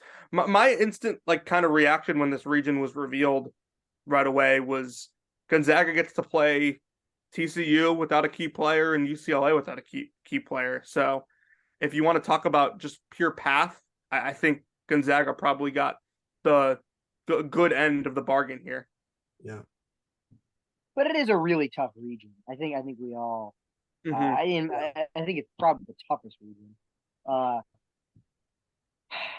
don't know. I mean, I'd probably lean towards Kansas just for most of the reasons I've already explained. But I mean, Gonzaga, they've been a flagship program the last 5-7 years, and another Final Four run is definitely not out of the question. Okay, let's move on to let's see. Let's just go to the East. So I think this is going to be, in my opinion, the most interesting bracket after the round of 32. So Purdue against Memphis. We've talked about both these teams. Purdue's tough with Edey, and they got guard play out of Braden Smith. They just have a lot of players who can hit shots. They defend. You really have to spend a lot of your energy eliminating Edey, which is basically impossible with the way 3-second rules aren't called. So kind of bending the rules there. But I think Memphis will have a solid chance. And I don't think this game will be a situation where Purdue comes out of the gates winning and then just coasts to victory. Memphis will be tough. I think Memphis could match up with Purdue's guards. The question is are you going to allow Edey to drop 25 points and 16 rebounds on you? So I think here last year Memphis was up, what was it, 10 on Gonzaga at the half, and Few made some adjustments. Gonzaga was a high powered offensive team. They got back into it and ultimately won the game. And Memphis just could not stop Drew Timmy. The thing about Purdue is if they get down like that, I don't think they're going to be able to come back. Just because I think Memphis is going to be able to speed them up really easily. And the one thing that obviously that does scare me is Painter, I think, is a way better coach than Penny Hardaway. But I don't. The way Purdue's been playing down the stretch, like since the start of February, these teams have been pretty even. I think Memphis is 10th in Torvik since February 1st and Purdue's 12th. So pretty even teams. And I just think Purdue got a really bad draw, and Memphis is playing better at the time, and they're a good matchup here. So do you have Memphis here? Yeah, I'm going with Memphis. Yeah, Jack, tiebreaker. Wow, 2 8 seeds over 1 seed, John. That's a bold one for sure. I like Purdue. I mean, you just can't really talk about it enough, like how far Zach Edey has come. This guy is the National Player of the Year. I mean, he's he's pretty unguardable. Just some of the shots he makes inside, the rebounding presence that he is. It's I mean, this is tough. Like next, it seems like next round they're gonna play Duke, and that's one of the only teams in the country, in my opinion, that has the defensive big guys that can actually cause trouble for Purdue. But gotta credit to Matt Painter and Edey. This has been a great year for them. Winning the Big Ten and just all that they've done. So I really applaud them for that. I think good for Memphis winning their conference, but who knows if they're even going to get by FAU. So Yeah. We'll move Purdue along to the Sweet 16. Now this matchup 5v4, we got Duke and Tennessee. Um, I really like Duke. I guess this is my part where I talk about what I've seen from this team so far. And I mean, the past month, they have been really, really good. And what I want to highlight is their defense, which I think is the most impressive part about this team because, yes, like they are young. This is a team with a lot of freshmen bigs, like Jeremy Roach, like as a sophomore. I feel like we sometimes forget that he's still only a sophomore. But He's a junior. oh, he's a junior. Never mind. Yeah, his freshman year was the COVID year when Duke missed the tournament. Forgot about that. So I guess I did forget I did forget he was a sophomore because he was actually a junior. With that being said, though, like their defense has been incredible. Kyle Filipowski is just a really tough mismatch for whoever he goes up against. Derek Lively is a great shot blocker, rim protector, and it's not clunky to watch them play both those bigs on the court at the same time, which to me is usually the problem when you want to play 2 7-footers like that. They move really well. They can pressure the ball. They have depth. They can always go to Ryan Young if one of them gets in foul trouble, which I think is a great ability to have in a tournament. And they've shortened the rotation up. I think at the beginning of the season they were playing a lot more guys, which was great for development, but I don't think it resulted in the best games for them. And now that they've tightened it up a little bit to like a 7 or 8 man rotation, they've looked like one of the best teams in college basketball. So the other thing about the youth, go for it, Jack. The other thing about the youth of the team that's important to point out is that it's Jon Scheyer's first year as a head coach. I mean, not only are they young with the players, but also in terms of the coaching. We mentioned that Tennessee is having their struggles. Not having a big injury and they're all another quality team defensively. I wouldn't expect this game to be a huge shootout, but Duke's playing really well. They're playing really good defense. They have one of the only teams with multiple quality bigs that I can think of besides maybe Arizona and I don't know, but Jeremy Roach has been great. And I think they beat Tennessee. Yeah, I mean, this is, to put it simply, a team that got healthy and developed and got better as the season went along against a team that got hurt, got worse as the season went along. So I think this is Duke fairly easily in this one. Yep. 6-seeded Kentucky against 3-seeded Kansas State. I think this could be a really interesting matchup. Again, it's interesting to see the difference between some of these really tough matchups for the higher seeds and then some matchups that you're like, wow, like this is a winnable round of 32 game.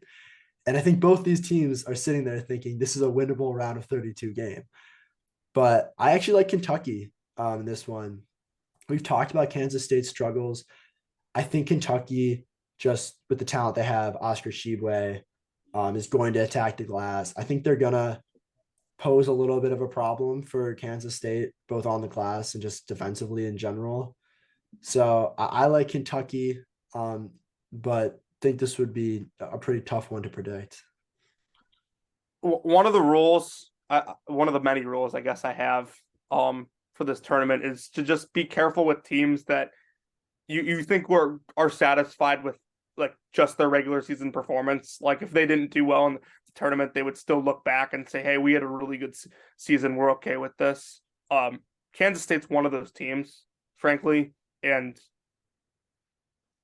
as much as I do like Jerome Tang, Kentucky kind of got a draw where their talent can just overwhelm teams. So I'm going Cats here. Yeah, I absolutely echo everything Jonathan just said. I think Kansas State's had an awesome year. I think it comes to an end against the Blue Blood. Okay, I'll move them along here. Last one in this region, Michigan State against Marquette. I think this could be a very interesting game, just because I think Tom Izzo, if he gets past USC, like could definitely win this matchup. And I've talked about Michigan State's problems. Again, are you running into a dominant big man? Are you running into a team who's going to be super hyper efficient inside the lane? Like, not really. And again, I think Michigan State like can just do enough to win. And Tyson Walker, AJ Hogard, great. Malik Hall, we'll see what he can do. Um, they have guys they can go to, like Hauser can make shots. I think they can win this matchup. And I know, Jack, you're going to love Marquette here. So I'd want to hear your opinion on this, but I've got Michigan State moving on. I mean, I took Michigan USC to beat Michigan State, so I'm definitely taking Marquette. I don't really need to rehash what I said about just the duo of Shaka Smart and Tyler Kolek and the kind of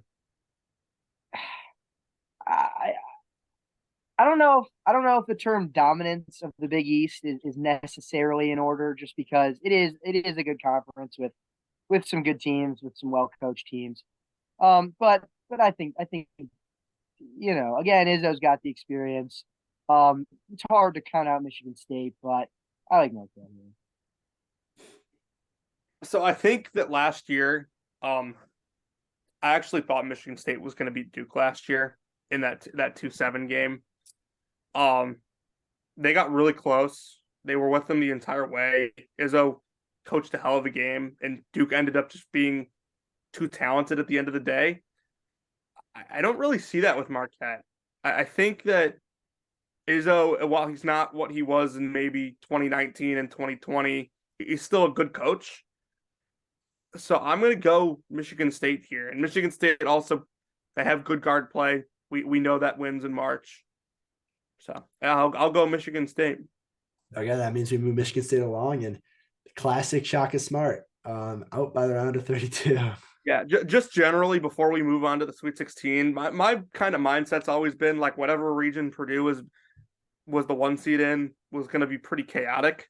Yeah, and not only was Purdue's region chaotic, like you could argue they got the worst 2 seed, the worst 3 seed, and the worst 4 seed here. for sure. So I think the strength of the regions with the 10 seed USC and the 9 seed FAU and the 8 seed Memphis, like I think those are the teams that are underseeded. And I think Purdue, Marquette, Kansas State, you mentioned Tennessee, like are all very weak in my opinion, compared to like the West we just went through. So this could be chaotic for sure. Purdue against Duke, I think this would be a great matchup. Would be really interested to see how Shire uses Ryan Young in this matchup, because you almost want to be smart about when you move out Lively and put him in to follow Edey. No matter what, like I don't care how good of a post defender you are, like Edey eats up fouls. And the worst thing you want is to have Filipowski or Derek Lively getting in foul trouble early. That's where if you're Duke, you're a little bit more worried about the matchup. And so I think Ryan Young is going to be the X factor in this game, because I do think he could pose a challenge for Edey just in terms of eating up fouls. And I just think Duke's guard play. I think Jeremy Roach is going to eat up Braden Smith. I think Duke could do a pretty good job of just kind of running and jumping them right from the gate, and I think that their ball pressure actually would make it tough to get the ball to Edey in good spots. I do think, like you said, that Ryan Young would probably be pretty tough to play in this game just because he's not a good defender. He's a very good offensive player, but like yeah, you would be putting him in to basically eat fouls and give Lively a break.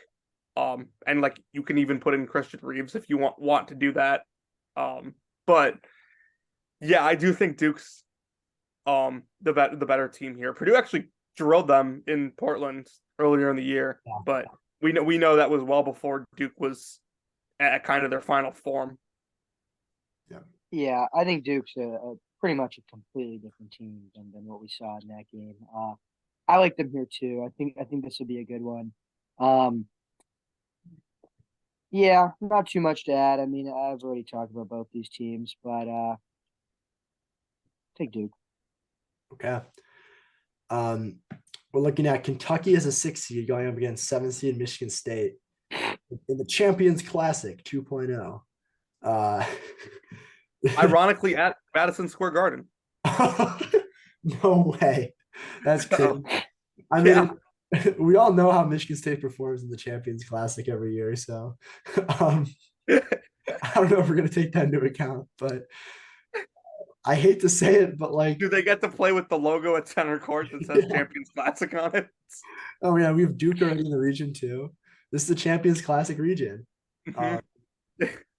Kansas could have been the 1 seed here too. Oh, for sure. Like this could have been the Sweet 16. Yeah.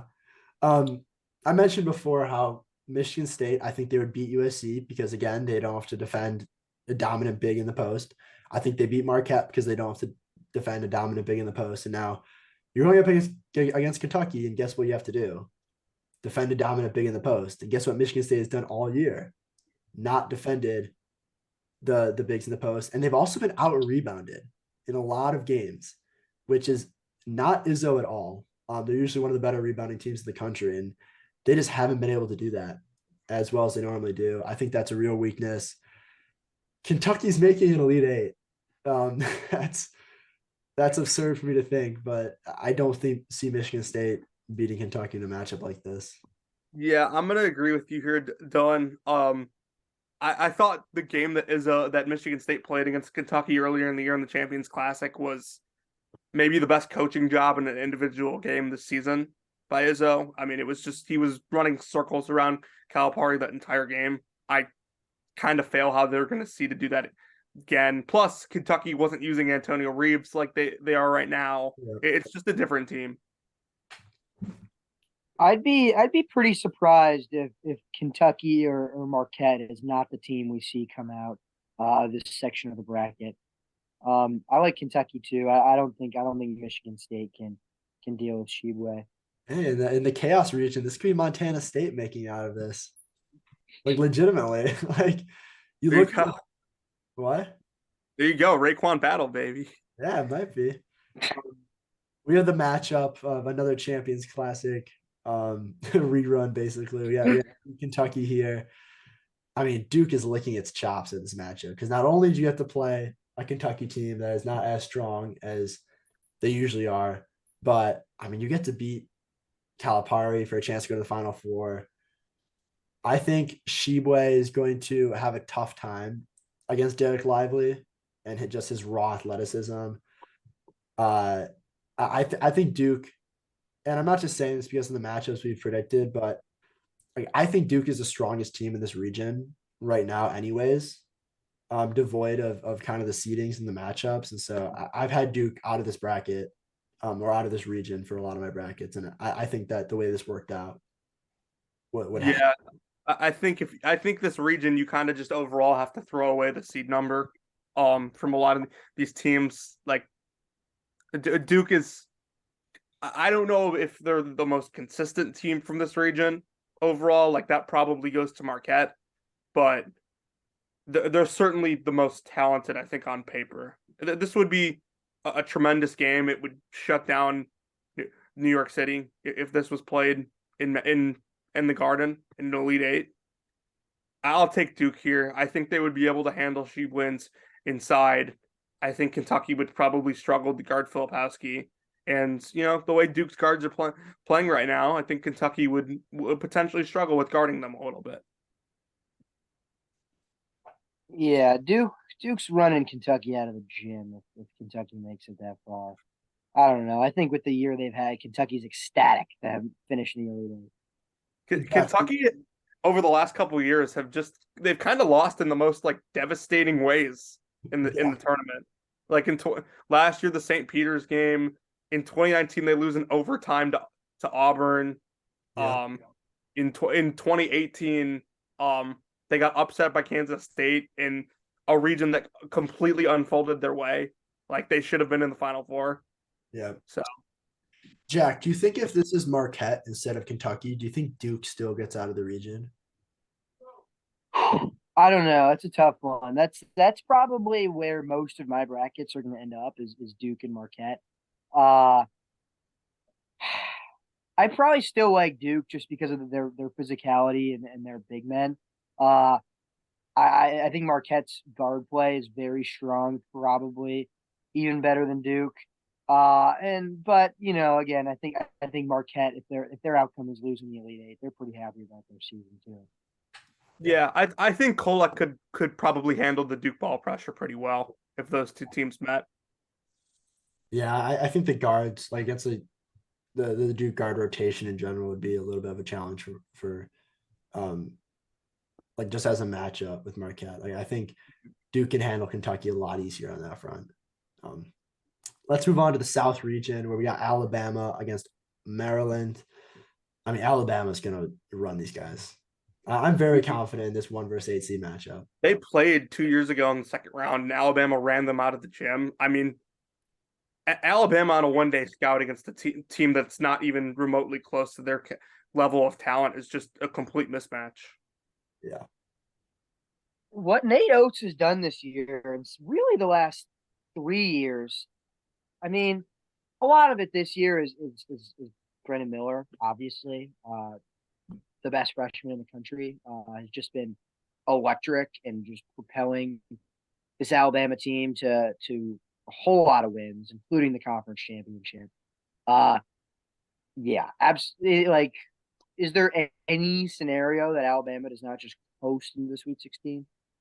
Maryland's not that good. Like they're No. legitimately not a good team. I mean, and neither is West Virginia. Yeah, no, I agree with you on that. So we'll move along. San Diego State against Virginia. This one will be maybe the opposite of a barn burner. You're going to get a lot of defense being played here. I would be excited for this matchup. I think San Diego State will come out on top. I just haven't seen enough out of Virginia for me to trust that they can not only like can they string together two offensive performances in a short span? Right. I also think that San Diego State's probably athletic enough to get through those fade screens and make it really tough for Virginia to get in the lane. Yeah. So I mean, we both say San Diego State for this, then we'll kind of hear Jack out. Yeah, and plus, like what Duke was doing, where they against Virginia, where they kind of like they were trailing on the fade screens and like making Virginia play into Duke's size in the lane. San Diego State's got a guy in Nathan Mensah who's a really good rim protector. So I think San Diego State could probably watch that game and develop a similar game plan. I would say the biggest question mark, sort of echoing Dylan what you said, is Virginia's offense. I think I would take the Cavaliers here, just because I think their defense is so smothering. Their style of play is so unique. San Diego State's they're good. They're athletic. They've had a good year. I don't know. I'm a little more confident in Virginia's ability to score consistently. Just because I don't know. Maybe some of this is just big program bias and big coach bias, but they're a top seed every year. They play really strong defense. That's a pretty good recipe for doing well in March. Yeah, no, I mean it'd definitely be an interesting game. Creighton, Baylor. This one could be a lot of fun as well. I still think Baylor's the better team. Like again, I can't emphasize this enough, but like having three guards you can confidently go to play make, defend, score is like there might not be another team in the tournament who has that. Match that with Scott Drew's just ability to prepare. I mean, Baylor just always does super well in tournaments. Like they're very well coached. I like Creighton. Um, and I think Jonathan will probably touch a lot about them because I have a feeling that Jonathan has Creighton moving on. But I have Baylor. Interested to hear it from other sides though. So yeah, I'll go next. This is a quad I've thought a lot about. I think this Baylor, like a potential Baylor Creighton game in the second round, would be probably one of the most exciting, maybe fun games of the tournament. Definitely like a must watch, like main screen if there's other games going on type of game. The more I've thought about it, like with the way Baylor plays with their perimeter offense and how well they shoot threes, they can kind of take Ryan Kalkbrenner's impact out of the game. And like as much as I love Greg McDermott, I think he's a top 10 coach in the sport. I think the way he prepares, his X's and O's are fantastic. But Scott Drew is ultimately the best coach in the region or in the quad, I guess. So I'm gonna take Baylor here. I like Baylor too. Just the elite guard play is the way you win tournament games. Uh, Baylor has it. They the perimeter offense, the perimeter shooting, the perimeter defense too. You know, to some extent, is strong. And I think they beat Creighton. Nice. Well, I also want to add real quick that I think people with Baylor may be overreacting to a couple games against an Iowa State team that actually matches up with them very well. yeah.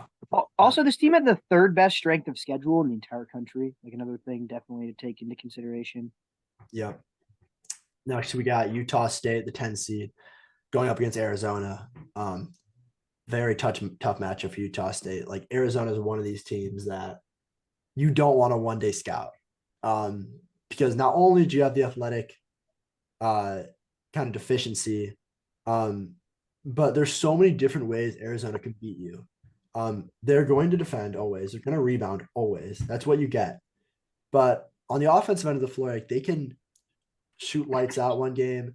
They could take you to the hoop. They could post you up. They could hunt mismatches, shoot the mid range. Like there's nothing they can't do. And so the Utah State, like maybe they have a really nice shooting game against Missouri and they can get past them, but they're not going to defend Arizona. Yeah, I think Missouri, if Missouri was playing here, it would be a little more interesting because Missouri could go with their small ball five with Noah Carter and Kobe Brown as your 4 and 5 and make it tougher for Tubelis and Ballo to impact the game defensively and just like make it and like make them play out on the perimeter and make things hard. And Missouri, I think, also could make Kriisa uncomfortable because that's what happened last year in CAA tournament. They played TCU and Houston, two teams that pressured the ball extremely well, and both of them made Kirk Kriisa very uncomfortable. He wasn't very good in either game. Missouri could do that with how much they force turnovers. Utah State can't. So I think Arizona would roll if those two teams met. Yeah. I think what Tommy Lloyd has done with this program in such a short time is just like so impressive. Coming from Gonzaga, just the international recruiting he's done and the development of these big guys. I think Baylor, Arizona is going to be an incredibly fun one of the games I am really looking forward to. Yeah, and we'll get to that in a second. Alabama, San Diego State in the Sweet 16. Man, Alabama has, and they should have an easy path because they're the number 1 overall seed. But like, I mean, they like none of these teams are going to give Alabama trouble. Yeah, this kind of reminds me of Gonzaga's path in 2021, where I just like didn't really think any of those teams could keep the game close against them. Like San Diego State, putting it simply, will not be able to score enough baskets to keep this game close. I don't think San Diego State has the depth. Yeah, like, Alabama, we need depth. Mm-hmm. Yeah, I mean, even if they take like even when they go into their bench, like Burnett's 6'9", Pringle 6'9", 6'10". Like they're deep in their front court. They're deep in their back court. So and I honestly would argue that Brandon Miller's been the best player in the country over the last month. He's been incredible. Jack? Uh, Bama, number 1 overall seed. You're expected to get an easy path. But if you're playing freaking Texas A&M, Corpus Christi, Maryland, and San Diego State, and then you're in the Elite Eight, like Bama has probably played. I mean, they play better teams like in their conference schedule, like the whole time. So, they're. I don't know who's. I don't think any of those teams are keeping it even close. Yep. Now for the game we would be looking forward to a lot, Baylor, Arizona. I think this one could be really interesting. Like I think I'm leaning towards Baylor right now. Again, just because like Scott Drew, and Tom Lloyd's a great coach. I'm not trying to take that away from him, but like Baylor's so talented, and I just don't think. First of all, like they definitely could have been a 2 seed. But beyond that fact, like I think Baylor matches up really well. They have the guards to do it. They have the seniority to do it. They have coaching to do it. I think they pull out a big win here. With teams with really that play through their big men offensively are teams that Arizona really excels against because of how good they are defensively inside. Baylor is not one of those teams, as we've said a lot of times now. They play through 3 really good guards and they shoot the ball really well. And I think that is not a matchup that Arizona is excited to have at all.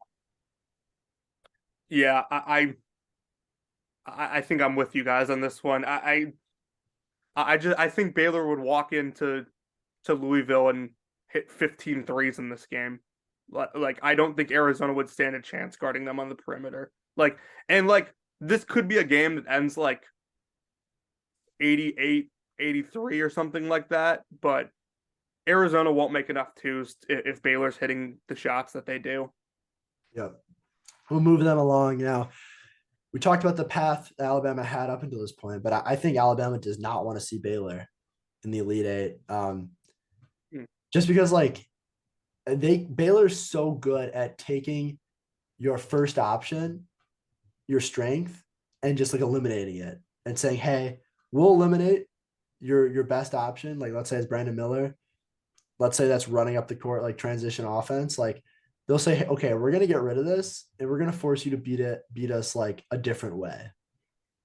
And I think that's where Alabama, like they've been great all year, but like when they've had their losses, it's been teams that are really forcing them out of what they like to do, which is run and shoot a ton of threes.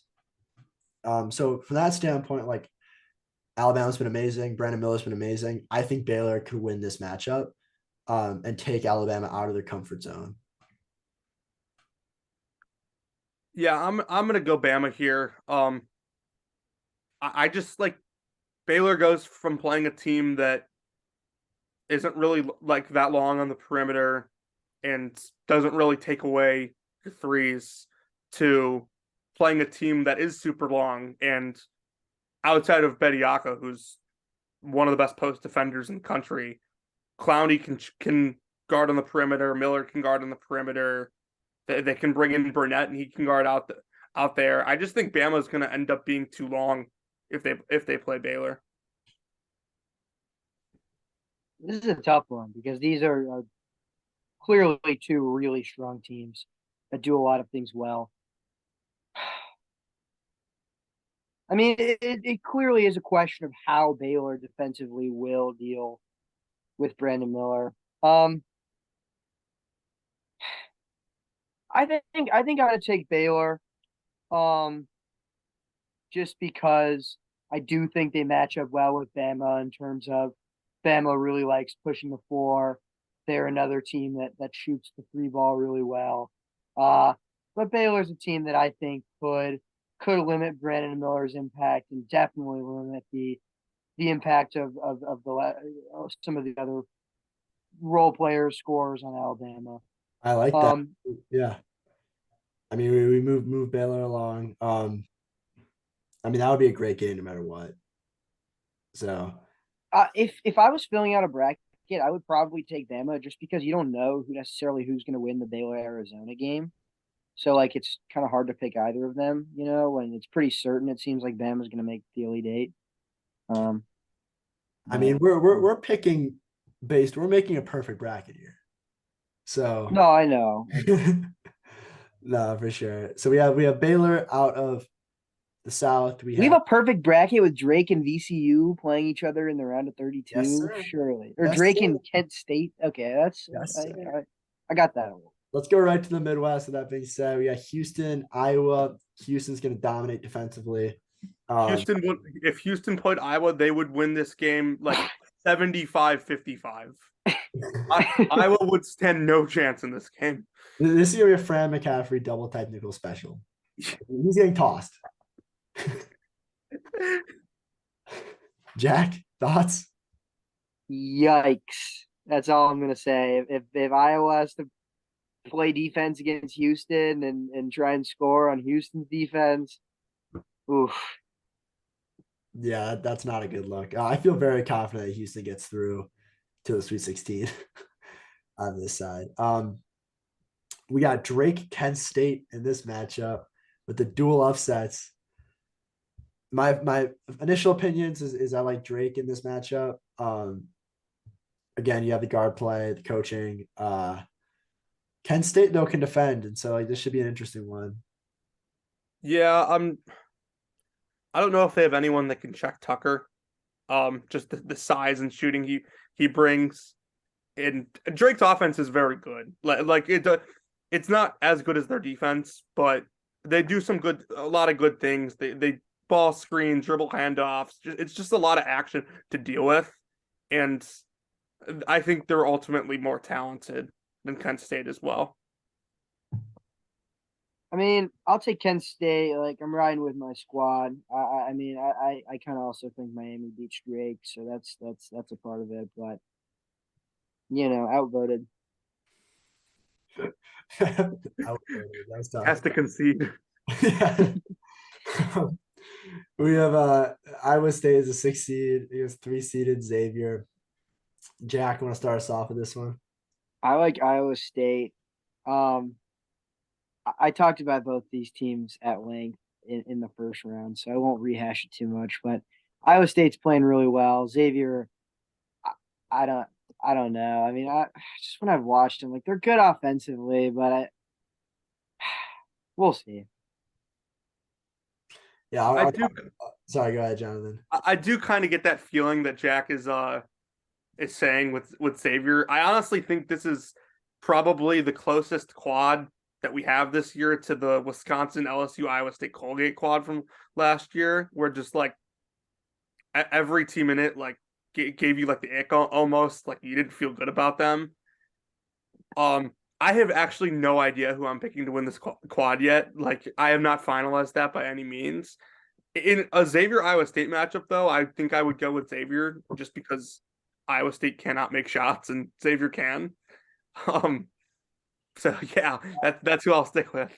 I mean, I hate to outvote Jack again, but I mean, I love Xavier. Like, I'm riding with them all the way. I think they can make a huge run. Again, Surely you guys don't think they're going to beat Texas. I mean, well, we'll whatever. get there. We'll get there. We'll get there. Talking about Texas A&M against Texas. This would, first of all, like this pod has the ability to create so many fun matchups. Like, I mean, have a rivalry game like this. That's gonna be awesome. I think if it ends up being Kansas, Arkansas, and then Texas A&M, those are both in Des Moines.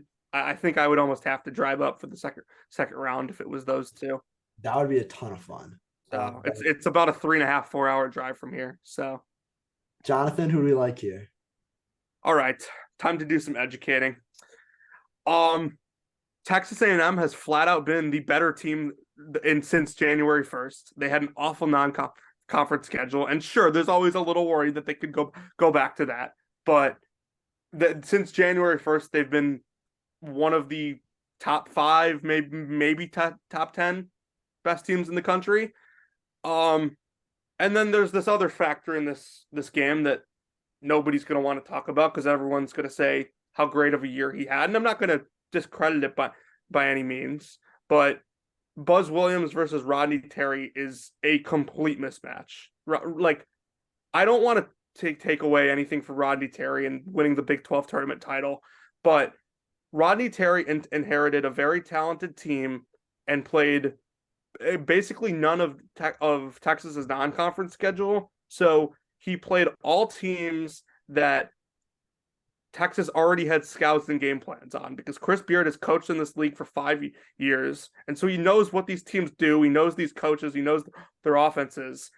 Rodney Terry now is going to get out of the conference. He's going to have to scout on his own for the first time. He's not going to have this predetermined like scout or game plan on a team. And Buzz does a tremendous job of scouting. I think they're always one of the most prepared teams in the country. So I'm taking Texas A&M here. Jack? Who'd you take, Dylan? Are you even gone yet? I haven't made a pick. I don't know. I'm a little conflicted because on one hand, I mean, this is going to be an awesome rivalry game. Texas A&M is playing really good basketball. Those were definitely valid points. Jonathan just brought up about the coaching. I'm going to take Texas. It's the safe pick for sure. They just won the best conference in the country. That Marcus Carr, senior guard, transfer from Minnesota a couple of years ago.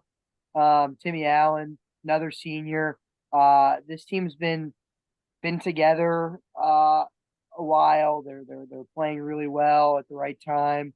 And they've pretty consistently this whole year, both offensive and defensively, been very strong.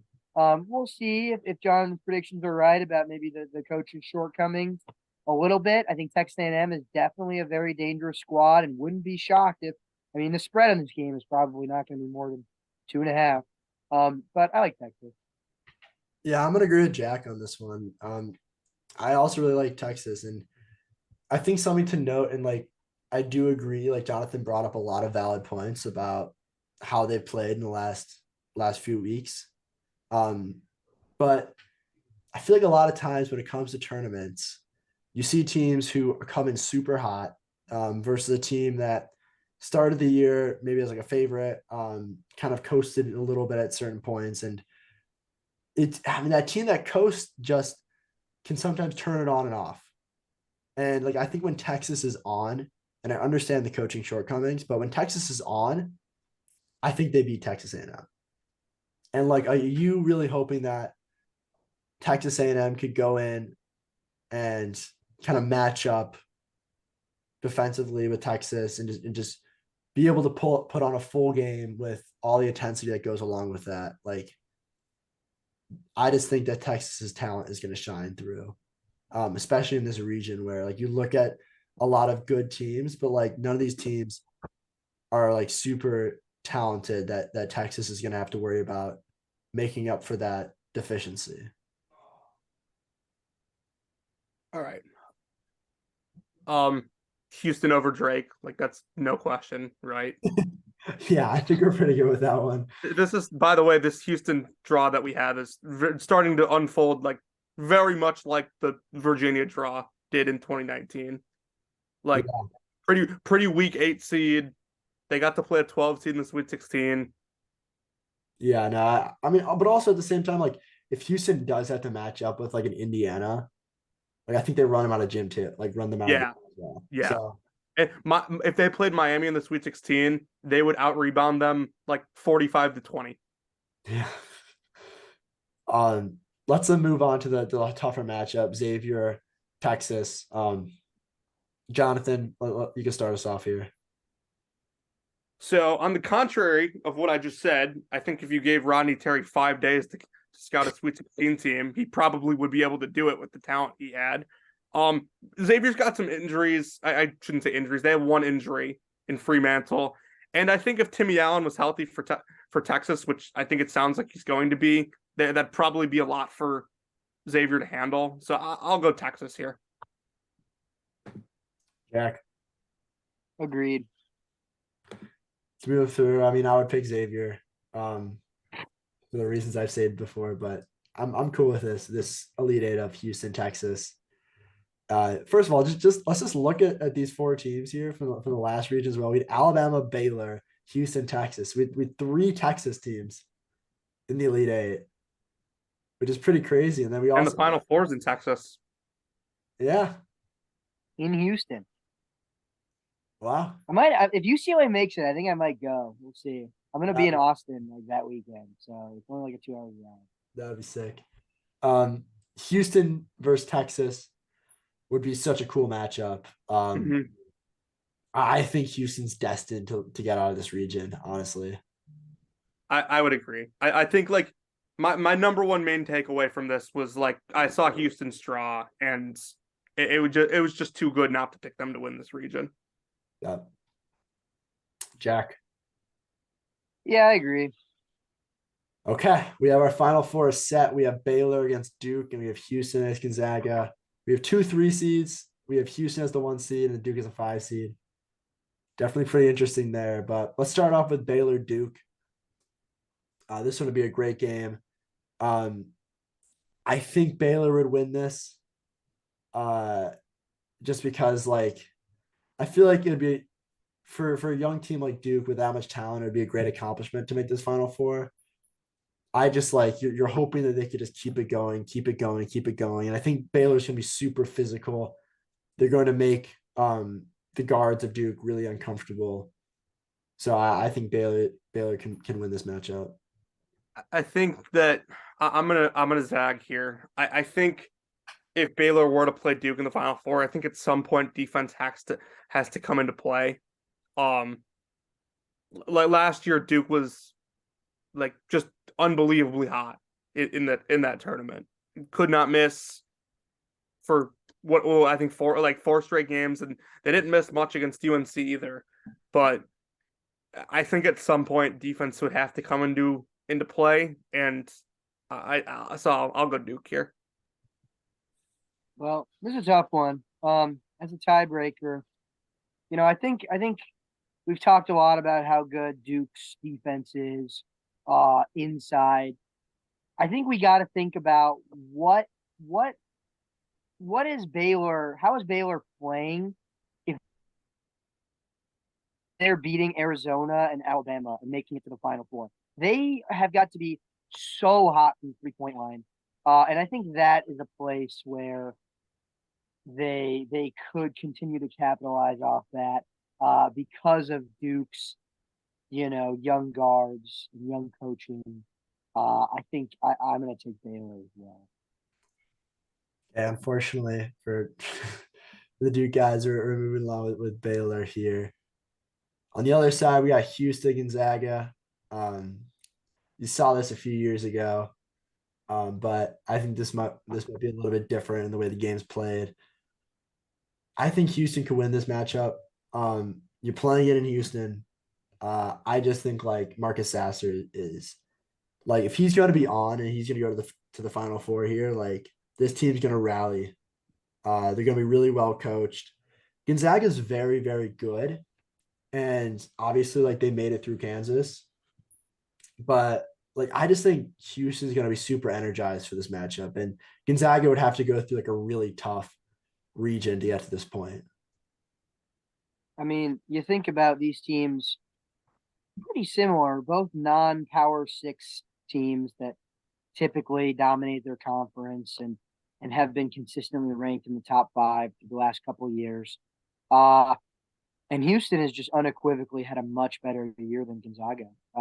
If Gonzaga's making the Final Four this year, that's definitely a huge success for them.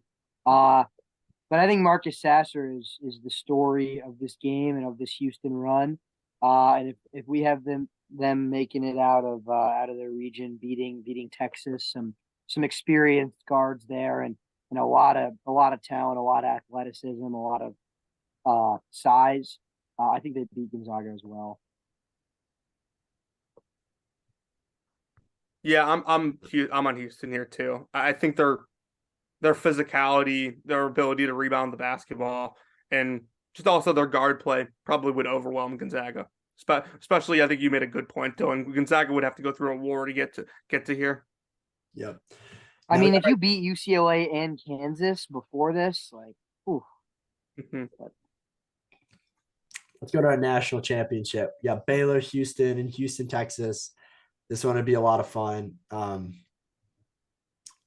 mean, I'll let either one of you start off with this one. I can go. Houston's been the best team in the country all season. Like anyone who tells you otherwise just didn't look at the right things, didn't watch the right sport. Like I know they had the loss to Temple, which was bad, but it's hard to get up for every game in conference play when you know you're that much better than everyone else. As long as Sasser's healthy, which it seems like he's going to be, Houston got the good draw. They got the draw that I thought they needed to get. And I mean, I'm gonna go wire to wire. They were my number one team in the preseason, and they're gonna finish as the number one team. Yeah, I agree. I'll go first here, but to me, Houston's like, I mean, again, we talked a lot about like these teams. There's sort of like a destiny to this.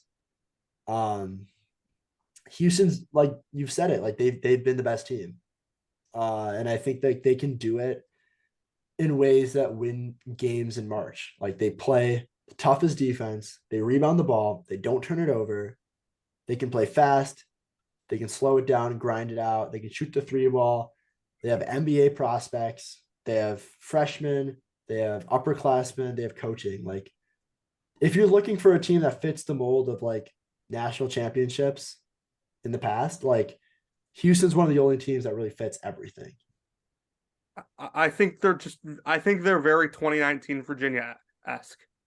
Yeah.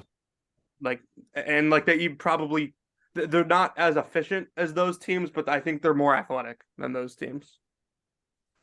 We've talked a lot about these hypothetical matchups. But if you look at the analytics, the number one team in terms of offensive and defensive efficiency aggregated right now is Houston.